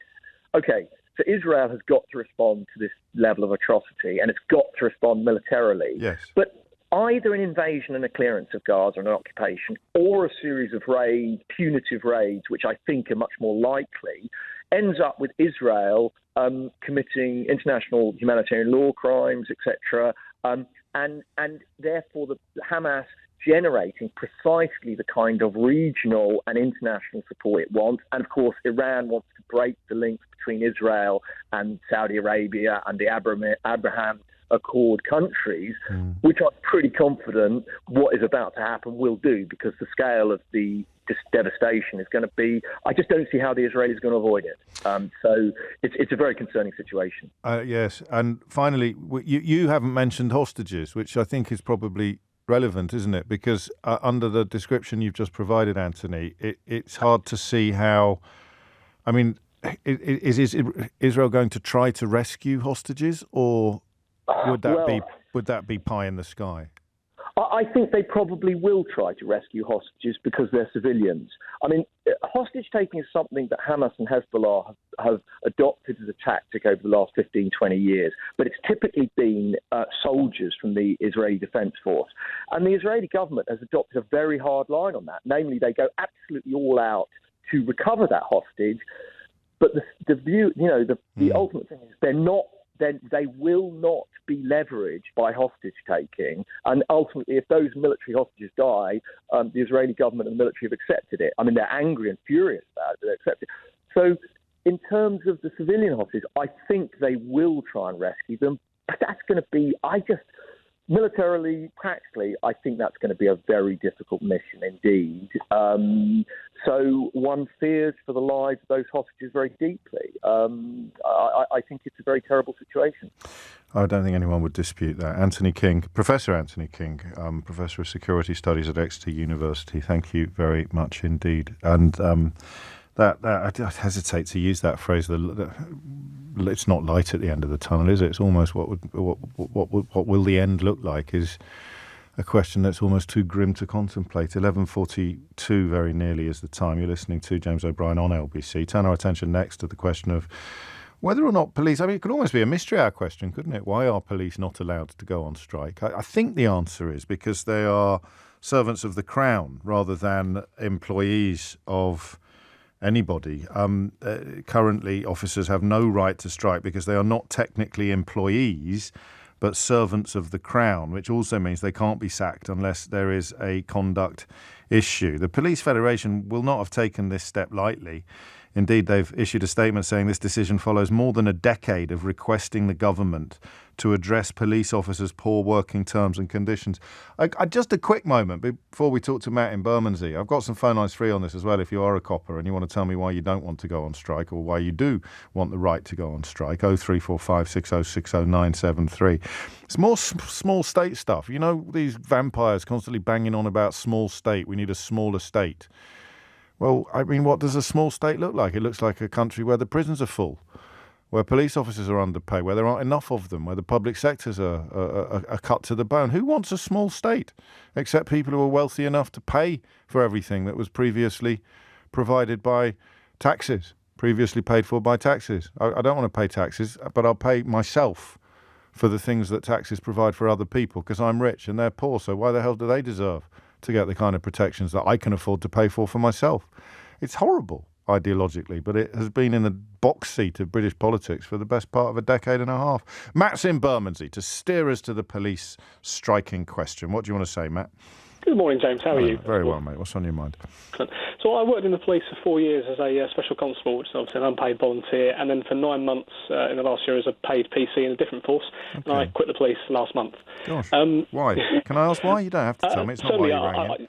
Certainly, it's actually not related to the strikes thing, so if I can cover it at the end, sure. So just to go through this first. But you're quite correct, actually, that police constables is in office, as you say, and that's the reason that they can't be made redundant. But the actual reason that police can't go on strike is that they did go on strike in 1918 and 1919, and these were extremely successful. They basically got almost everything they asked for. accept the formation of a union. Following that second strike, the government passed an act of parliament which actually forbade the police from striking, made advocating disaffection a criminal offence. So even if you're not a police officer and you advocate for a strike, then that is a criminal offence. And further established the police federation. What do you mean? Just slow down a bit. What do you mean it's a criminal offence to advocate for striking? Yeah, so if you advocate disaffection within the police, if you say that they should do so, then that is a criminal offence. But I just did that. I didn't say they should go on strike. I didn't say they should go on strike, just in case anyone's thinking of reporting me. I said they should have the right to go on strike. Does that count as advocating for disaffection? Well, I think because you're not actually explicitly saying they should do it, I think it's okay. I might have done. I can't remember now, because thank God there's no rewind function. Oh, my days. But they established the Police Federation as a professional body then to represent the police in lieu of a union, but it's obviously not one. Yes. Yeah. So I understand, in terms of my opinion on this, I understand why the act was passed at the time, because it was very impactful. They had an ideal circumstance. I don't think it should be necessary that the police should strike due to that impact. But the unfortunate reality, as you alluded to before, is that the government over the last 13 years has let police officers down in terms of cuts to pay, almost 20%. In terms of working conditions, with police becoming the service of last resort, as the rest of the public sector has been brought to its knees with the lack of funding, with increasing workloads being barely managed by officers who once upon a time was a career for life, and now it's a career that people stay in for. Do you feel, clearly you were quite disaffected quite quickly having joined the force, or I presume so, but do you feel that the successive Tory governments have just almost not laughed at police officers, but just taken advantage of the fact that you have no recourse? I think that's a reasonable way to summarise it. Yeah, I think that the social contract in that respect has broken down over the last 13 years. I suppose this isn't really in their defence, because it just is an accusation of a different sort of stupidity, but they haven't exactly buckled or accommodated the demands of public sector staff who have gone on strike and who can go on strike. So I suppose you could argue it doesn't matter whether you can go on strike or not, they're going to ignore you either way. I think it's been more, the agencies and the organisations that have been able to strike in the public sector have had more success than the police in terms of seeking pay rises, in terms of seeking working conditions, than the police who haven't been able to strike. So, as you said you would, just talk us through why you had such a brief period in uniform. Yeah. To be honest, it's quite a personal story, which I'm happy to share. But no, don't worry. So it wasn't to do with the pay or conditions of being a police officer. It was your personal circumstances. Oh, I left because of the latter there. But basically, I have ADHD, unmedicated ADHD. Okay. And, well, I'm very sorry for telling you to slow down in that case. No problem at all. It's just how I am, unfortunately. But so I was able to do the job for 4 years as a special constable. But when I got to my new force as a paid officer, I did the training. The training was absolutely fine. I even ironically won the best recruit in my intake award based on kind of my prior knowledge. But I say it's ironic because when I actually got onto my posting, it transpired that I simply wasn't able to do the job in that environment. Mate. I'm sorry to hear that. It's okay. Basically, I didn't have the focus and I didn't have the. So I was good at certain things. I could do the paperwork really well, but in terms of being out and present and reactive as a police officer, I just wasn't able to do it in that environment. I understand. I have to say the job was brilliant about it, because you hear the concerns or the stories in respect of organisations when people have ADHD. Some people are mistreated by it, and I have to say my force was brilliant, absolutely brilliant about it. But I was put on restricted duties, and unfortunately, because of the delay with ADHD medication, it would have been 12 months or longer to actually get it realistically. But yeah, that's a topic we must touch on, actually. There's big issues, isn't there, regarding ADHD medication and supplies. Yeah. Just to clarify then, Matt, police officers aren't allowed to talk to me. Serving police officers aren't allowed to talk to me about going on strike. If they were to advocate for it. So I've literally just said, give me a ring if you want to have the right to go on strike. I mean, it'd be a bit of a tightrope. This might be up there with the time I nearly did a phone-in for people who don't have phones. I've because please don't read my name, says this chap whose name I very nearly just read, or chap S, it could be, of course. I'm a serving police officer, and I can confirm that it is a criminal offence for me even to discuss striking. I am not currently discussing it for the avoidance of doubt. I am simply answering your question. So this is probably the worst phone-in topic in history since the time I nearly asked people who hadn't got a phone to ring me and tell me what it was like to live without a phone. Yeah. Thank you. Yeah. So I just want to say as well, the reason I left specifically because, again, my force was brilliant. They were willing to keep me on duties until I was able to get that support that I needed. But I couldn't sit in the office and just listen to my colleagues. And twiddle your I thumbs. couldn't help them, exactly. No, I hear you, mate. I was able to do paperwork and that kind of thing. I was able to support them in that respect. Sure, but you couldn't. On the radio, you listen to them being assaulted and just not And there's nothing. I understand that, and I wish you the very, very best of luck with whatever you do next, Matt. Do take care. Well, we've got to have a bit of a rethink then. You can't. Oh. Well, I suppose you can ring me and tell me why you don't want to go. You don't want to have the right to strike, can you? Also, well, I've got an idiot's corner for you anyway after this. James O'Brien on LBC. James O'Brien on LBC. Today's show has been absolutely riveting. You think this stuff is funny? Yeah, all right. Well, you didn't make me laugh. 11:53, nearly 11:54. So I'm in a bit of a pickle. I've launched a phone-in, and it's just been pointed out that earlier this week I did ask people who don't ring radio shows to ring in, but I don't think that was silly.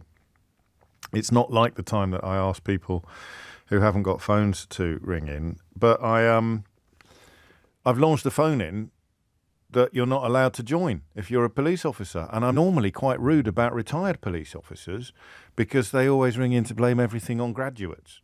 So if you're doing a policing phone-in, all the retired coppers ring in, whatever the question is, and if it's in any way saying, why is this bad stuff happening, they all ring in and say it's because of all the graduates, which is not likely to be true, not in every single case. So at number one, I've alienated retired coppers over the years of presenting this programme. And number two, non-retired coppers, serving coppers, are not, as far as I can tell, not really allowed to contribute to a conversation about whether or not you as a police officer would like to go on strike. I presume you're allowed to ring me and tell me that you don't think you should be allowed to go on strike ever, but anyway, in the great annals of radio phone-in topics, this one goes down in history as one of the all-time worst, I think. It's fair to say that. And it's all on me. I had absolutely no idea. Luckily, I don't think that I am... although you can, of course, as Scott in Stockport, possibly missing the joke I made a moment ago, points out that the LBC app does indeed have a rewind function. Let's hope the Serious Organised Crime Squad... Oh, don't make me laugh! Let's hope the Serious Organised Crime Squad aren't listening to you. But the one that did make me chuckle during the break was the one that said, "Don't worry, James, if you have broken the law, you'll be fine because the prisons are full," which has managed to knit together... Oh... Ow. It's managed to knit together the two topics of under discussion this hour. Jim's in Glasgow. Jim, what do you reckon? Yes, James, I don't want to make you laugh anymore, but please don't. You probably wait a fortnight for somebody to come and arrest you anyway. Yes, but, this is true. Your explanation was right about officers of the Crown. You swear allegiance to the Crown. I'm an ex-forces, so it was the same with the military. Okay. You swear allegiance go. Could you imagine if the Army and the Navy and the Air Force went on strike? So well, I can actually. I mean, I can imagine it, but and I know you're saying it as a sort of as a bit of a gimme, but if some of what I've learned in recent years is that even though we live in a liberal democracy, I can conceive of circumstances in which we would have completely disgusting people in power, and if they ordered the army to go and kill civilians or something like that, what would it be called if you refused to? Yeah, well, you couldn't actually say no. Well, didn't Churchill order? Wasn't there something in Liverpool back in the day? 1919, Winston Churchill was Home Secretary. He sent the Royal Navy up the River Mersey to fire on Liverpool because the police were about to go on strike. Yeah, and I think it also happened in Glasgow. Well, there you go. But I just couldn't imagine it. No, nor can I. So if you offer it to the police, you have to offer it to the services. Do you think so? Yeah. Wouldn't you have to have a ballot of some sort? I couldn't imagine they would allow that. But anyway, look at the police in certain areas in this country. You wouldn't see a difference whether they went on strike or not. Oh, no, stop it. I'm sorry. No, it's not. You're not sorry at all. You were laughing yourself at it. So, yeah, all right. That's how low this country's came, I'm afraid. Well, you're probably not wrong, actually. The prisons are full and there's a shortage of coppers. And on both fronts, the prison service and the police service, the quality and calibre of new recruits, and this isn't true of all of them, I don't want to offend everybody, but I am constantly being told that the quality and calibre of new recruits is suboptimal and that the absence of experience is very dangerous. And that's going to get worse, not better, isn't it? Yes, and Scotland, we've already cancelled the 200 intake coming in January because of they've not got the finances. Really? Yes. What, for the police? For the police. Gosh. Well, I didn't know that. Well, you live and learn. Jim, thank you for that. No problem. It is coming up to 11:59. I don't know that everyone's taking my injury seriously enough. You'll be back in your shed, James, writes Andrew, with a tag on your ankle. Okay. And Caroline says, are the police allowed to talk about whether or not they should have the right to strike, or about whether or not they should have the right to talk about whether or not they should have the right to strike? I don't know. But I shouldn't. I'm beginning to realise we shouldn't have even gone there, so I do apologise. And Joe in Chislehurst says, just proving that you can never please all of the people all of the time. Please don't call them coppers. Be respectful and call our police officers police officers. We are not in America. Is copper an American thing? I don't think it is. Is it? Surely it's not.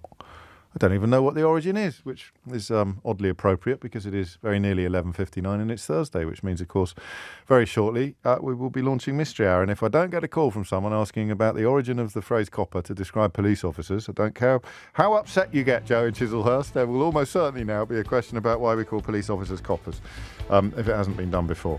And there it is, that little noise in the background, that cheery tune that just started playing means that we are very nearly ready for the 12 o'clock news. And after the 12 o'clock news, we will be launching Mystery Hour, your weekly opportunity to achieve the sort of satisfaction not ordinarily available anywhere else on your radio dial. And I have to tell you, I don't know how I feel about this. I had words with the producer at 11:45. People have started ringing in early to book their place on the switchboard while I'm trying to conduct a high-level adult topical phone-in.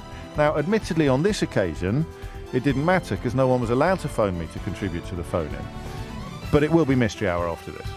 James O'Brien on LBC.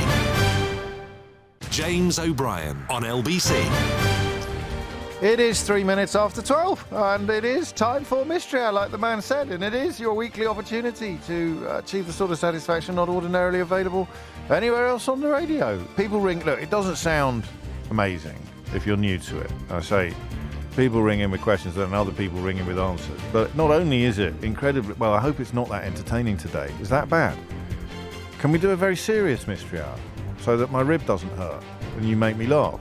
Or, God forbid, that I laugh at my own jokes, as has occasionally been known. There is usually a guarantee, as Keith has just... Thank you, Keith.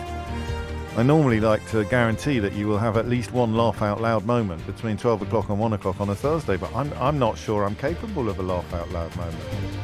At the moment, we shall. So let's try and not make it one of the very silly and frivolous Mystery Hours. Okay, let's try and make it a bit more serious. Like that's ever going to work. I think we'll crack straight on. Don't forget the board game.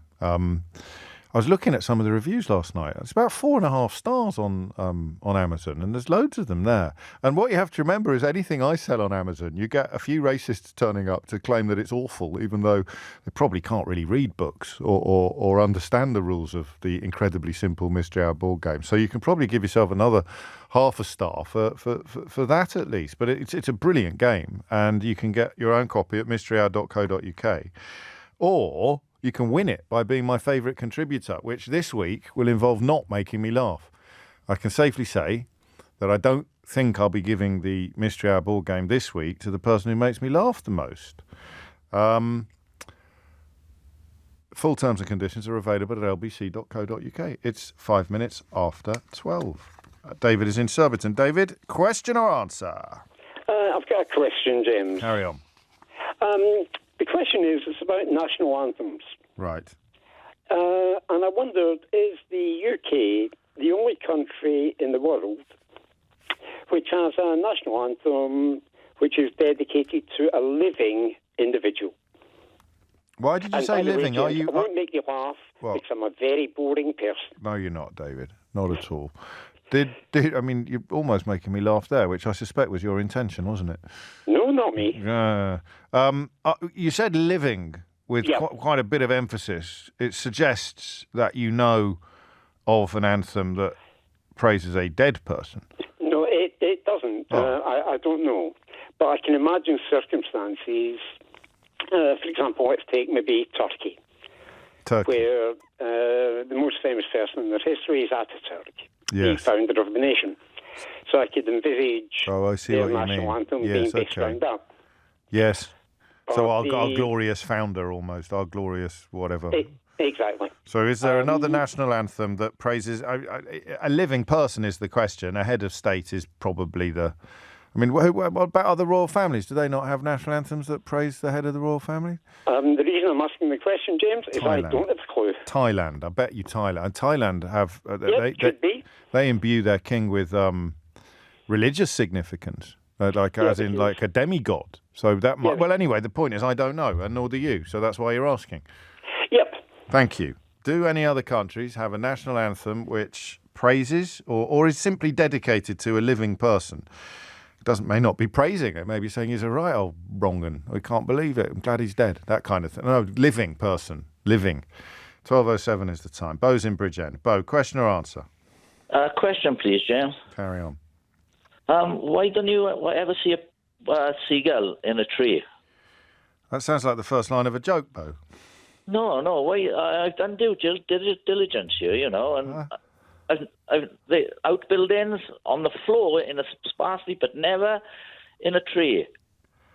Never seen a seagull in a tree. I don't know if I've ever seen a seagull. It sounds like a George Formby song now. Yeah, but you think of this now. I've never seen a seagugle in a tree. I've never seen a seagull in a tree. I've never seen a seagull. I've never seen a seagull. Oh, no, you're right. Jim, I'm about 15 miles from the coast here, okay? Yeah. Now, if I'm a seagull, I'm thinking, right, I'm off down to the coast now to steal some chips, okay? Yeah. So I've got 15 miles to go. Surely I'm going to need a whiff and stop somewhere. You'll have a little rest. In a tree. Yeah. Yeah.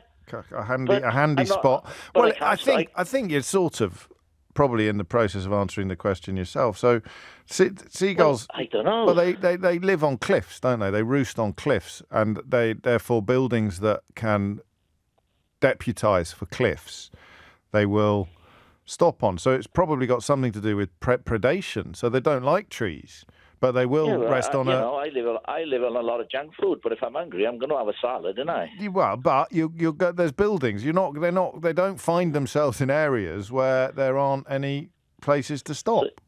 So really, you're saying they haven't got the intelligence to think, I'm quite tired. You're landing on a lovely branch over there, landing on trees. I don't know if it's intelligence. I think they don't like the cover. I think they like to be able to see clearly. That's why they're called seagulls, because they need to be able to see clearly in front of them, and they can't have any leaves or trees getting in the way. I can see clearly now the trees are gone. Also, haven't they got webbed feet? I've no idea how a seagull. I think they've got. I think that's your answer. How would they steal? How would they steal people's food with webbed feet? Well, I'll show you, Bo. Put the phone down. They got claws. They haven't got claws. Put me on speaker. What do you mean? Put you on speaker? Are you on the phone line or a landline? Phone line, yeah. Oh, okay. Well, if you put me on a speakerphone and put your phone down and you were talking to me and I said, right, now hold your fingers together so you've got webbed hands, right? But how do they steal food with webbed hands? You can still pick up a phone. You can still snatch some chips with webbed feet. Well, like a baseball glove and scoop it up like. Yeah, no, like two baseball gloves next to each. That would be one way. So the answer is webbed feet. The answer, they don't land in trees because they got webbed feet. They can't grip the tree. They can only settle on flat surfaces. Oh, James, you're on dodgy ground here. What do you mean dodgy ground? That's an obvious answer. I don't agree with your answer. What do you mean you don't agree with my answer? Do seagulls have webbed feet? You made that up. I did not make that up. I worked it out. You worked it out? I worked it out. Oh, God, I hope there's an expert on seagulls. They do have webbed feet. That's why they swim. That's how they can swim so well.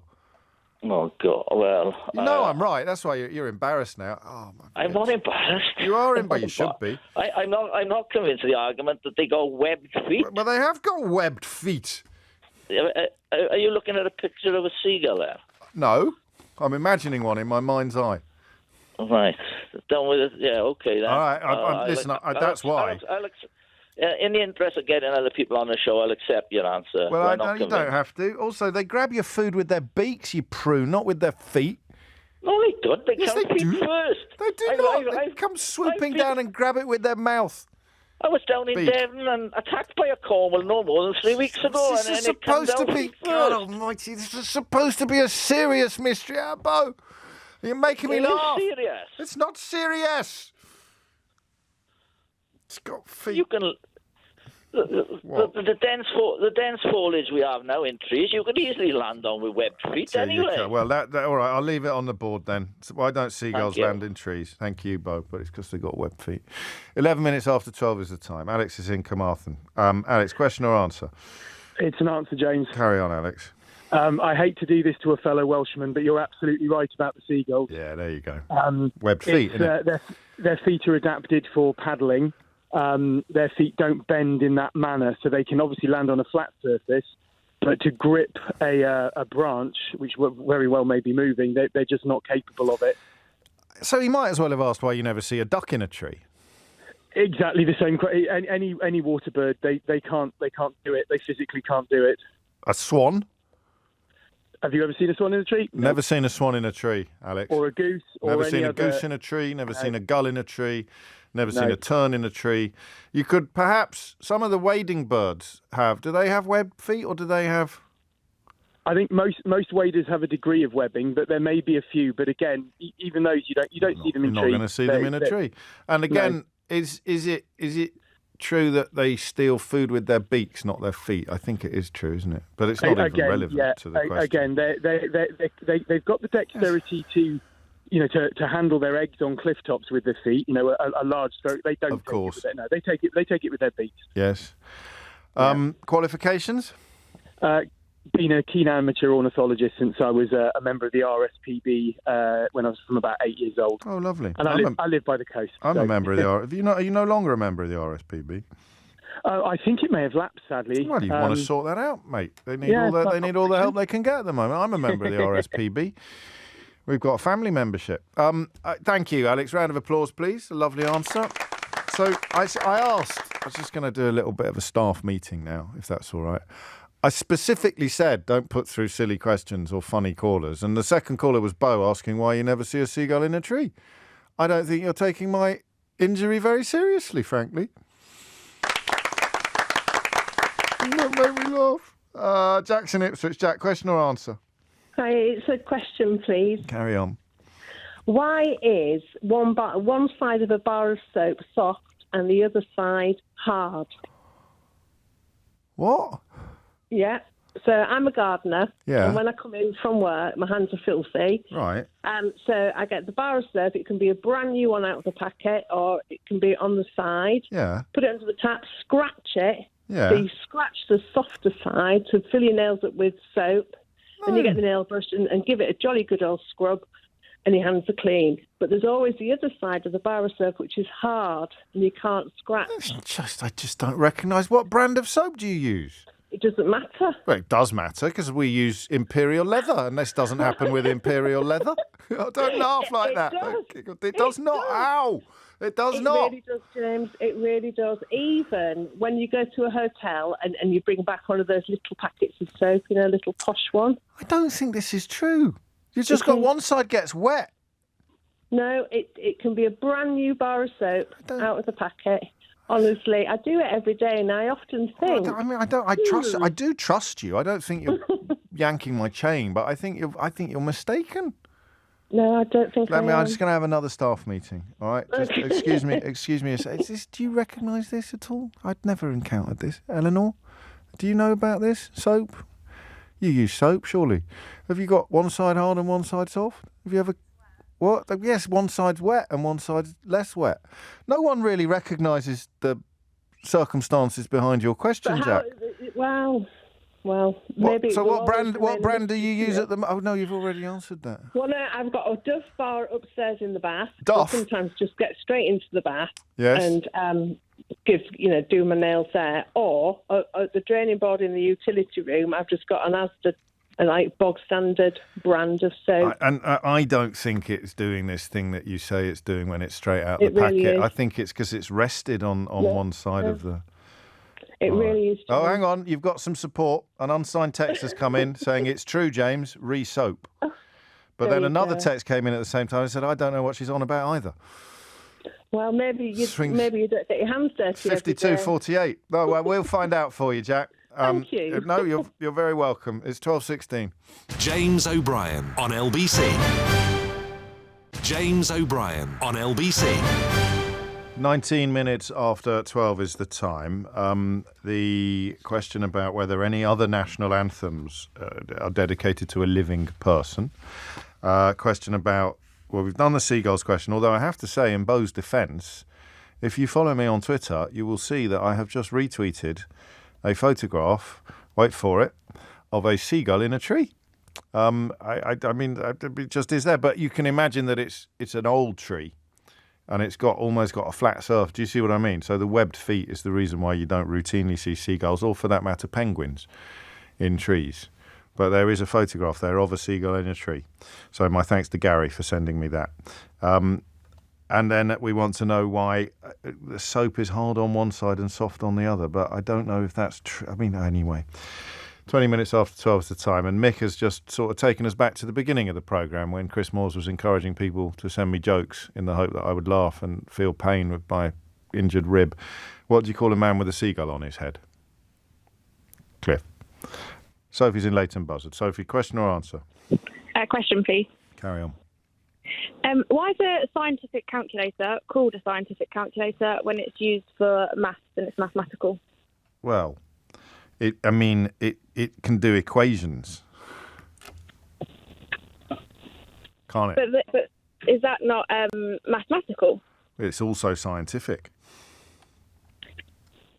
What in it is scientific? You're only allowed one question. Oh. Don't laugh. Ow. So, I mean, it does things like, it's got, like, pi on it, and hasn't it, and stuff like that. So I thought that was still maths things. Yeah. Can't use them in science. Logarithms, trigonometry. I mean, it is all maths. I know. Well, you're thinking of biology and chemistry and physics, aren't you? Yeah. No, I think it's quite a good question. I think it's probably just a synonym for fancy. Don't you? It's just a bit confusing, isn't it? Yeah, but I think it's a synonym for fancy. I think that you've got all these calculators, and then they invented the one that can do, logarithms, and they thought, what can we call it? So it's a fancy calculator. Let's call it a fancy calculator. We can't call it a fancy calculator because that sounds daft. So we call it, let's call it a scientific calculator. So that's what they did. Well, that's answered that then. Well, it hasn't, because there's no earthly way I can give myself a round of applause for that. I guess there will be someone listening who actually knows the answer to the question, but I would not be staggered if that were part of the answer. Yeah? Yeah. You're on. What is it? Why is a scientific calculator called a scientific calculator? I know penguins can't fly. That was why it was a funny thing to say. I can't be doing with this today. Seriously. That's why it was funny. I said, you never see a penguin in a tree. So stop sending me messages saying penguins can't fly. And in fact, you do see a penguin in a tree, but only if someone has put their chocolate bar there. Gareth in Strasbourg. Gareth, question or answer? I have a question, James. Carry on. Natural gas. Yeah. We know that normally, naturally, it has no scent. And they add a scent so that you know if there's a gas leak. Right? You with me? Yeah, I didn't know that. I didn't know that natural gas has no scent. Yeah, so it's scentless, and they add something. They add a very distinctive scent, so that you know if there's a gas leak. Are you sure? Are you sure about this? Yes. Okay. Definitely. I definitely am sure. Fair about enough. This. My question is. Well, I can work out what your question is. I think from the details that you've provided so far. What's the smell? What do they add to gas to make it smell? Yeah, and is it found in nature? And if so, because it'd be interesting if you suddenly smell gas somewhere and you're in the middle of a forest, because that's where they found the scent. It's absolutely fascinating, isn't it? Absolutely fascinating. Yeah. Because there could be a radio here, because there's apparently a company in Birmingham that make the scent. So I know that where it's manufactured. Well, I never. But I want to know. Well, does that mean that gas smells different in other countries? I don't know. I always remember when I was a kid. Be a supplementary. First time I ever flew in an aeroplane was when a friend of mine at school took me on holiday to Mallorca. and the caretaker of the block of flats we stayed in, you know when things stick in your mind from your childhood because you can't quite believe what you've seen, he was worried that there might have been a gas leak, so he lit a match next to does gas smell different in other countries? That's a supplementary question. It is. I know it is. But I mean, it's on the board, Gareth. There we go. What do they add to gas to give it its... Is your nickname Gaz by any chance? It's not. And actually, well, I live in another country, so I can tell you that actually the gas does smell the same as what it... Yeah, I live in France. So, yes, it does smell the same here as it does in the UK. Well, I mean, well, we will find out. Are you 100% sure they add something to it? Yes. Okay. Like it was on a rival... Not a rival show. It's on a Saturday morning show from Frank Skinner, in fact. And they were talking about the company that add the scent. And so, probably in Smethwick, is it? In Smethwick, around that neck of the woods in the Black Country? I think, yes, Black Country. Yeah. But, it sounds like a real sort of industrial, because it apparently makes sense for sweet shops and all that sort of stuff as well. They're a scent factory. So if someone from that factory calls in, well, I mean, what can you say? Well, there it is. Let's find out for you, Gareth. Lovely question. Thank you very much. 25 minutes after 12 is the time. That's quite funny, actually. Hi, James. My 9-year-old son, Oscar, who is homesick from school today, asked me to send you this. Why do seagulls fly over the sea? Because if they flew over the bay, they'd be bagels. Bagels. That's a nice one, Oscar. Get well soon. Jack's in Woking. Jack, question or answer? Hola, señor O'Brien. Hola. Preguntas, por favor. That means question. I know it does. I know it means question. I was just trying to think of what continue was in Spanish. I can't remember. I thought you were going to say ¿Cómo estás? No, why would I say ¿Cómo estás? I don't care how you are. That's usually the English reply. Is it? ¿Cómo estás? It is. How you doing anyway? I'm pretty well, I've got actually. a question for you, young man. Go on. What's the purpose of a judder? A judder? Generally, after you have a number one. But that I mean, not just that though. You mean a little shiver it's got nothing to do with the cold. People will recognise it from that. You mean it's that? A completely different feeling. It's not like the whack you get when you're going to sleep. Yes. And it's not like a tick. It's a unique feeling, and I don't understand the purpose of it or why we get it. No. Is that? And it is like a. Yeah. Temblar. Is it temblar in Spanish? Temblar? Or it would be estremecerse. I think. Mijo, I'm not too sure. No, me neither. I just Googled it, which you're not really supposed to do during Mystery Hour, but I felt that you were questioning my linguistic capabilities a bit. So no, that is my question. I think like it's completely unique. Why do you do that little shiver? Particularly when you've just done a wee. Why do you do that little shiver? I mean, it might be linked to temperature. In fact, I bet it is, because your temperature probably goes down a bit when you're micturating, because what comes out is hot. So it might be linked to that. We will find out. I don't want to go into too much detail. People might be having their lunch. 12:37 is the time. So why do you do a shiver? What's the point of a little shiver or a judder, as Jack calls it? What do they add to gas to give it its very distinctive smell? What's scientific about a scientific calculator? That's a great question. Jack's convinced that her soap, every bar of soap she's ever encountered, is hard on one side and soft on the other. I'm not at all convinced by that, but I have left the question on the board because I'm such a nice chap. And David wants to know whether there are any national anthems apart from our own which are dedicated to a living person. Ray's in Vauxhall. Ray, question or answer? Hello, James. It's a question. Carry on. Is there really such a thing, like scientifically speaking, as a seafood allergy?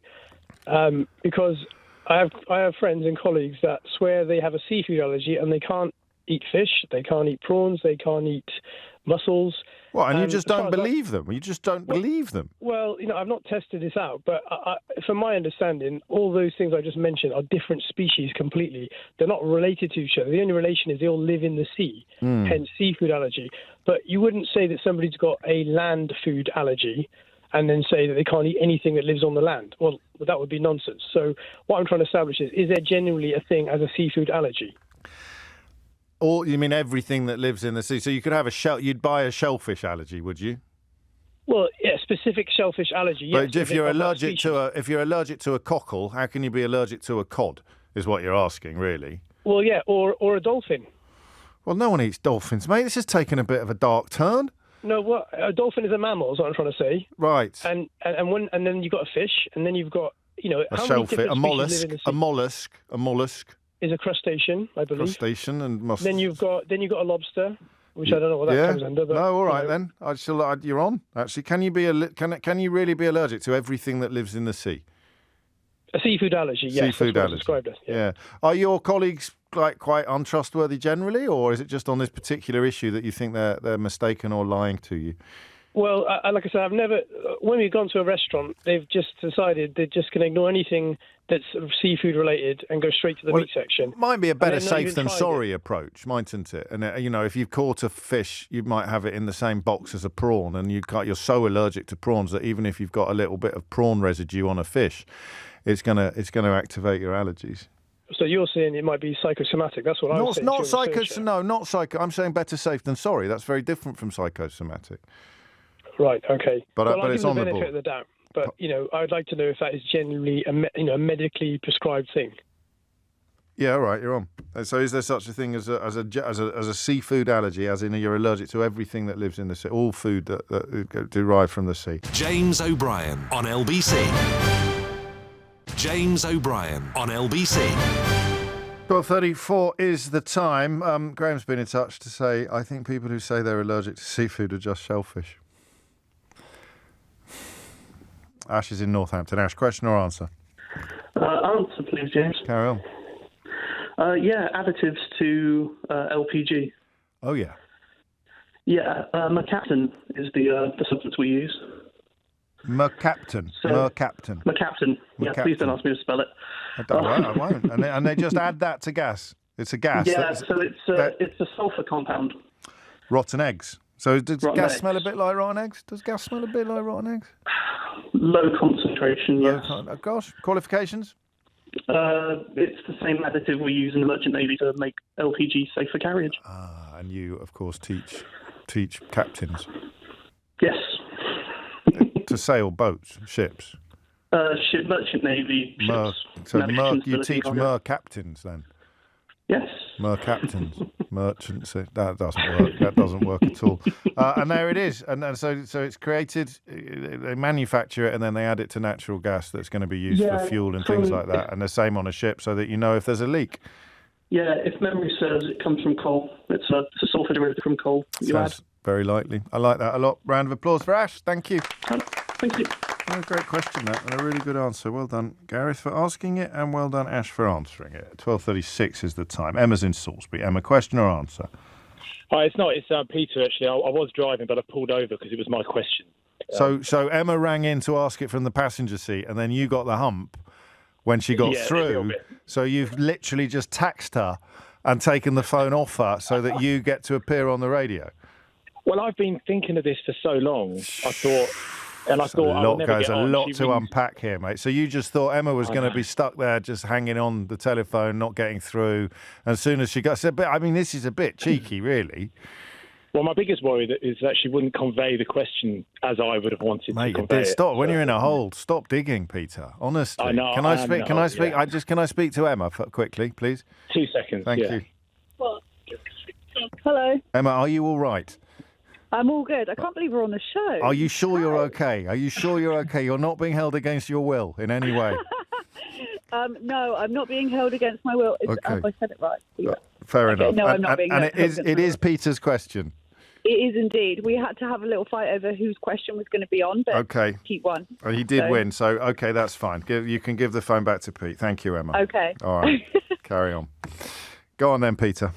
Hello. Right, yeah, so from an evolutionary basis, it strikes me as such a weak spot of ours that we have to take such pay such careful attention to our teeth and brush them twice a day. Me too, actually. And floss them and do all this stuff, otherwise they crumble away. Yeah. And I'm just thinking, really from an evolutionary stance, why are they so weak and crumbly? And and from the sugar sort of perspective, you're allowed what? I should have just let Emma ask the question. You're only allowed one question, Peter. You're going around the houses, mate. Well, okay, that's my question then. All right. Well, why are teeth so rubbish? Why are our teeth so weak and such a weak spot? It strikes me as such a weak spot evolutionarily. Well, I think the answer is that we clean them, actually. So if we hadn't worked out quite... Because I've often wondered why we haven't evolved just to have, like, plates in our mouth. Like mashing plates. Do you see what I mean? That don't even have any nerves in them. But because we learnt pretty early to look after our teeth. But why don't other animals walk around with tubes of Colgate? But they don't. That's silly now. It's a serious question, this, Peter. I don't want you to... But they do. I mean, if an animal gets an infected tooth, they'll probably die. People in the olden days would die of an infected tooth, but I will. I will try to get you an answer. Why are our teeth? Because they are. Well, I suppose lots of things are evolutionarily imperfect, aren't they? We still die. Why haven't we evolved to be immortal? Why haven't we evolved to not get arthritis? But the teeth are particularly vulnerable, and I've often wondered why we haven't evolved to have more effective mouth-based masticators. Thank you, Peter. Can we change? Because I keep calling him Emma. You've still got Emma on the board. 12:39 is the time. Pratap is in Islington. Pratap, question or answer? Hi, James. It's an answer to the seafood question. Fantastic. Carry on. So, yes, the term seafood applies to marine life in three categories. One is mollusks, so you've got oysters, mussels, cockles, clams. One is cephalopods, so you've got cuttlefish, octopus, and squid. And one is fish. Yeah, and crustaceans. So you've got shrimp, prawns, crabs, lobster. It is a specific protein in these three categories that is responsible for the allergy, which is not present in regular fish, which is why you have fish as a separate category and seafood as a separate category. Well. That is very interesting. So, in fairness then to Ray, when his colleagues say they can't have a fish because they've got a seafood allergy, they are mistaken. Yeah, so they are allergic to fish as well, because you can be allergic to fish and seafood, or fish but not, because I'm allergic to I'm very allergic to seafood, but not fish. So much so that I can't even I can't handle it, I can't cook it, I can't eat it, and I can't even go into a seafood restaurant where the seafood has been grilled on an open flame and the restaurant is filled with fumes. Really?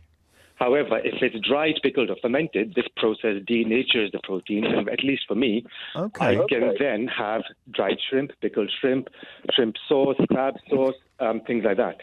So you can have a pad thai or something like that. Exactly. And I found this out quite by accident, and then I ended up doing a bit of research years ago, and then someone had done a research paper on the process denaturing the protein. What happens, if you don't mind me asking? So luckily for me, it's not an anaphylactic thing. So my throat swells up, I start sneezing, my throat and stomach hurt for about 4 hours, and life is just generally very, very, very uncomfortable. And that's your qualification, really, is you've got this yes, allergy. And unfortunately, I'm a chef with a seafood allergy. Oh, are you? And as a result, I have ended up in hospital requiring a ventilator on 3 occasions. Well, I don't want to be rude, but could you not have pursued a different career once you established your seafood allergy? Yeah, but then I was young, and I thought I'm just going to power through it, and I'm not going to. So you're not a chef anymore? I'm a chef, but I don't work in restaurants. And after a certain point, I refused to handle any seafood because I told my head chef, and also when I got older, I told them, "I'm not doing it. I'm not going near the seafood." Yeah, but if there's seafood in the kitchen, then you're going to have a reaction. So I usually tend to then work on either in pastry or away from the fish section, where the fumes of seafood grilling, or if someone's boiling a crab stock, then I would choose to work in a different part of the kitchen until that crab stock is finished. A nice crab stock. You've just made me think of chowder. Or a nice bisque. I love a nice bisque. But sorry, I don't want to set you off. Have you watched the TV show The Bear? I have watched The Bear. And how good is that? It's so accurate. One of the episodes on season 1 gave me PTSD. No way, really?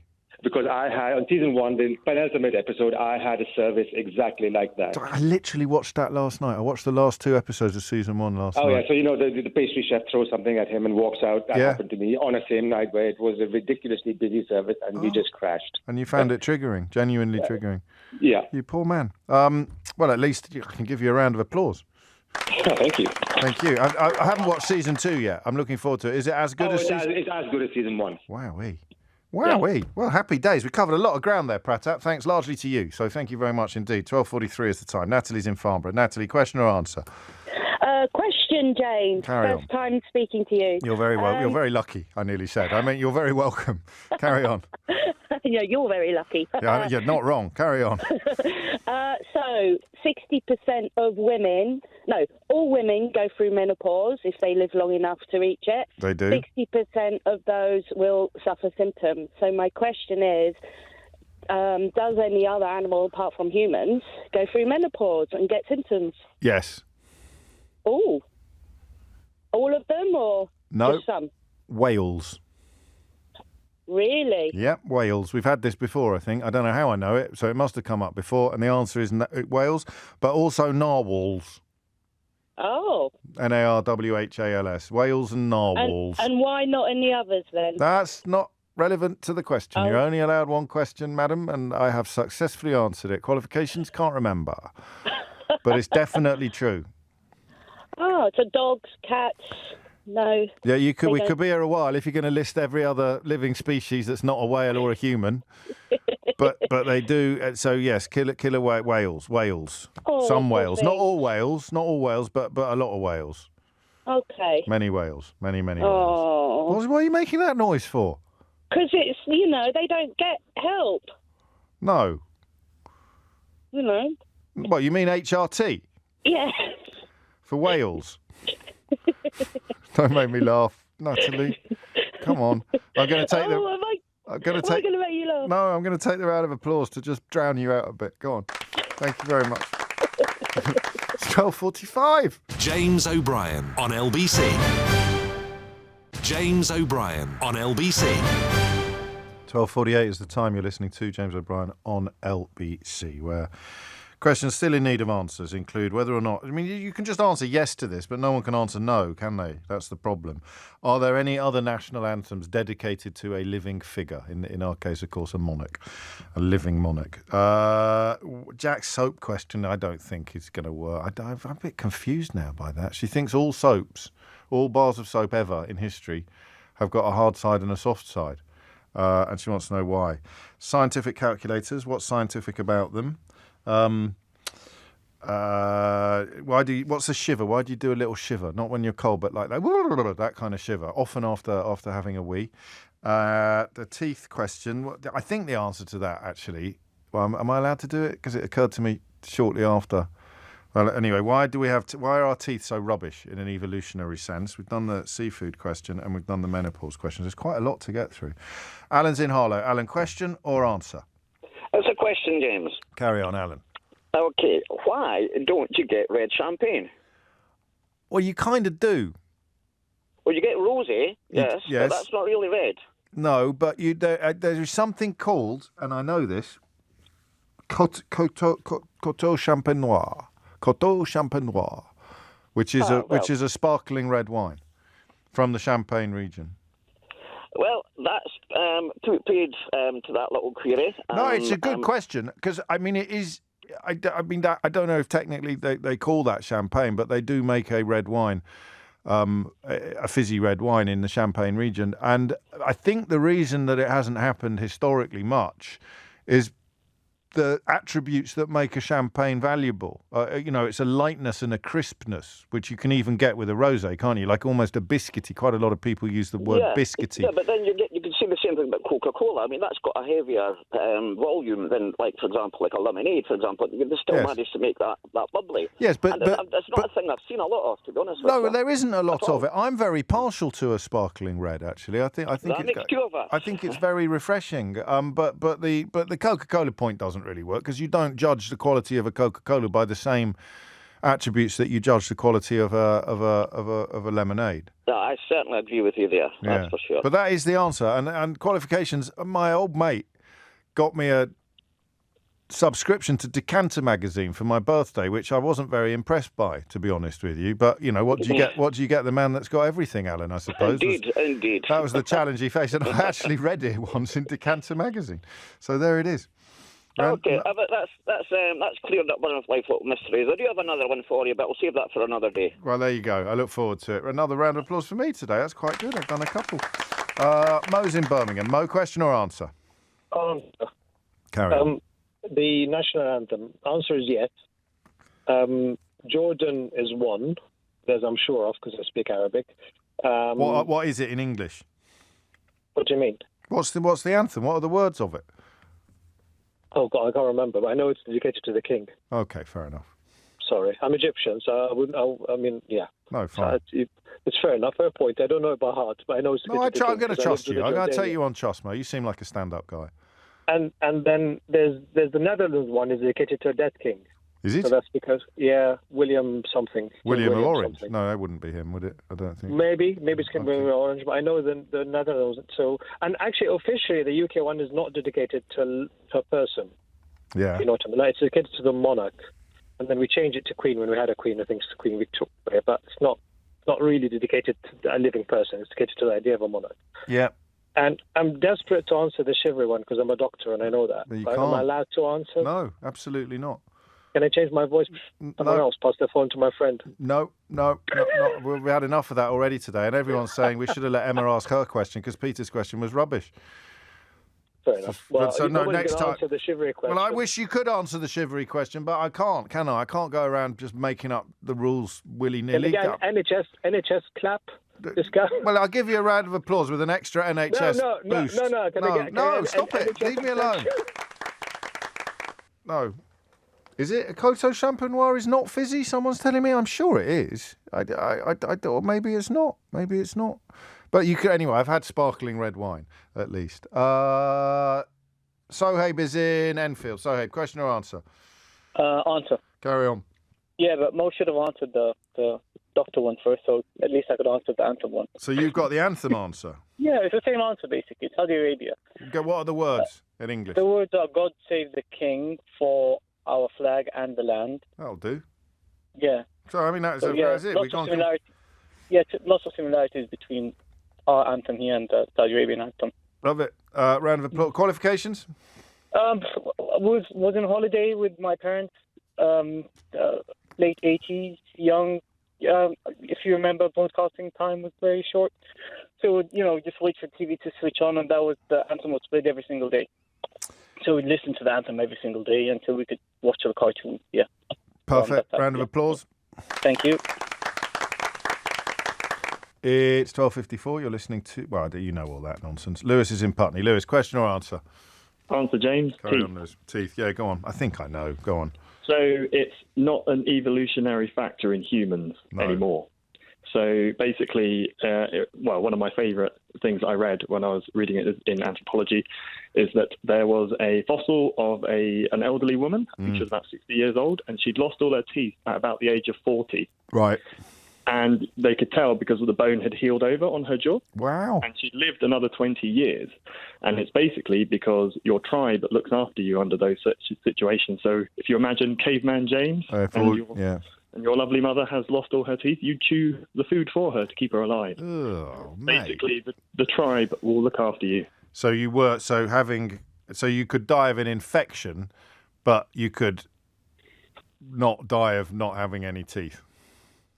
More likely, the tribe would look after you in that situation because. I like that. And also, the other thing is you probably have kids before you lost all your teeth, so it doesn't actually matter in some respects. But it's still, you're a more attractive male if you've got all your teeth, I'm sure. Certainly am. Or female. But you can't, so, I mean, okay. No, that all makes perfect sense. Qualifications? I've got terrible teeth. Have you really? And a degree in, I've got very soft teeth, according to my dentist. But and what does that mean? Does that mean that you get a lot of fillings then, or? Yeah, well, I've got to look after them a bit better than your average person, but luckily the company I work for have dental insurance, so it's all for free. Do they really? Gosh. Yeah. Round of applause for Lewis with his dental insurance. Go on. Ow, don't make yourself laugh, O'Brien. 12:56 nearly. Thank you for that. Ticking them off today, aren't we? Socrates is in Enfield. Kalimera. Kalimera. James, how are you doing? I'm good, mate. Question or answer? Answer, please, James. Carry on. Right, okay, so the soap question. Basically, I'm looking at soaps here. I've scratched several soaps. and they are equally hard on both sides. Yeah. However, it depends on the mould which the soap is made in. So if it's made in a mould which has one surface attached to the mould, so the bottom end of the mould where the soap is placed will be softer than the side exposed to the air, and the top side, which is exposed to the air, will cure faster and therefore be harder when sold. But it depends on the kind of mould. Okay. The soap is made in, basically. So she's kind of right, as in it does happen, and that will be linked to the mould, but it's certainly not true that every bar of soap has a hard side and a soft side. That's spot on, yeah, correct. What are your qualifications? I am a soap maker. What, like full-time? Yeah, I make soap for a living, yeah. Is it your own business? Yes, it is, yeah. How long have you been doing this? About 14 years now. What made you go into soap making? It's a long story, but my son had eczema. Right. And we were very concerned about the kind of soap and detergent we were using on his body. Right. So, we made our own soap. Well, I don't think I've ever met a soap. I mean, how many soap makers are there around the place? Like you, individual sort of soap makers? I have no idea, James. But what's the name of your business? Do you want to share it? You don't have to. No? Sure, why not? If you don't mind, yes. Soapnut, www.soapnuts. Soapnuts? Soapnuts.co.uk, yeah. And this is a reputable business, is it? Yeah, definitely. Running for it's not like 14 Chocolate Willies. No. We make soaps and have done. I've got, I think, 14 different varieties of soap. That's absolutely brilliant. I'm close to giving you a Ray Liotta. I don't know. Does he deserve? Oh wow! Well, no, that would make my day. Wow. I think I'm going to give you a Ray Liotta on this one. Oh, actually. top man, James. Thank you. I'm Ray Liotta, and you're listening to James O'Brien on LBC. If you build it, they will come. I just was, there it is. Because I was questioning Jack's question, but you can't fit quicker than a quick fit. You can't do better than a soap maker on a soap making question, can you? So nice one, Socrates. Take care, mate. Cormac's in Cheltenham. Cormac, question or answer? I've got an answer for you. There's two callers from Cheltenham today. Just keeping count. Go on quickly. Yeah, so scientific calculators. Yes. So there's nothing inherently scientific about them. It's just their capability to handle more complex calculations. So it's just a way of saying fancy. Pretty much, yeah. Fancy calculator. We can't call it a fancy calculator. Let's call it a scientific calculator. That's it, isn't it? That's it. Qualifications? Computer science at A-level. That'll do. Round of applause for Cormac, please. I'm in Cheltenham on Sunday. Still a few tickets left. I'm going to give the prize. It's quite tricky this week. There's a lot of contenders. Sophie, who asked the scientific calculator question, was nearly there, but I'm going to give it to Pratap, just to make up for the chef with a seafood allergy. And he gets the board game. That's it from me for another day. If you missed any of today's show, you can listen back on Catch Up on Global Player, Rewind Live Radio, or enjoy the whole show podcast. All LBC shows are there. Download it for free from your app store or head to globalplayer.com. Tom Swarbrick with you at 4. It's time now for Sheila Fogarty. James O'Brien on LBC.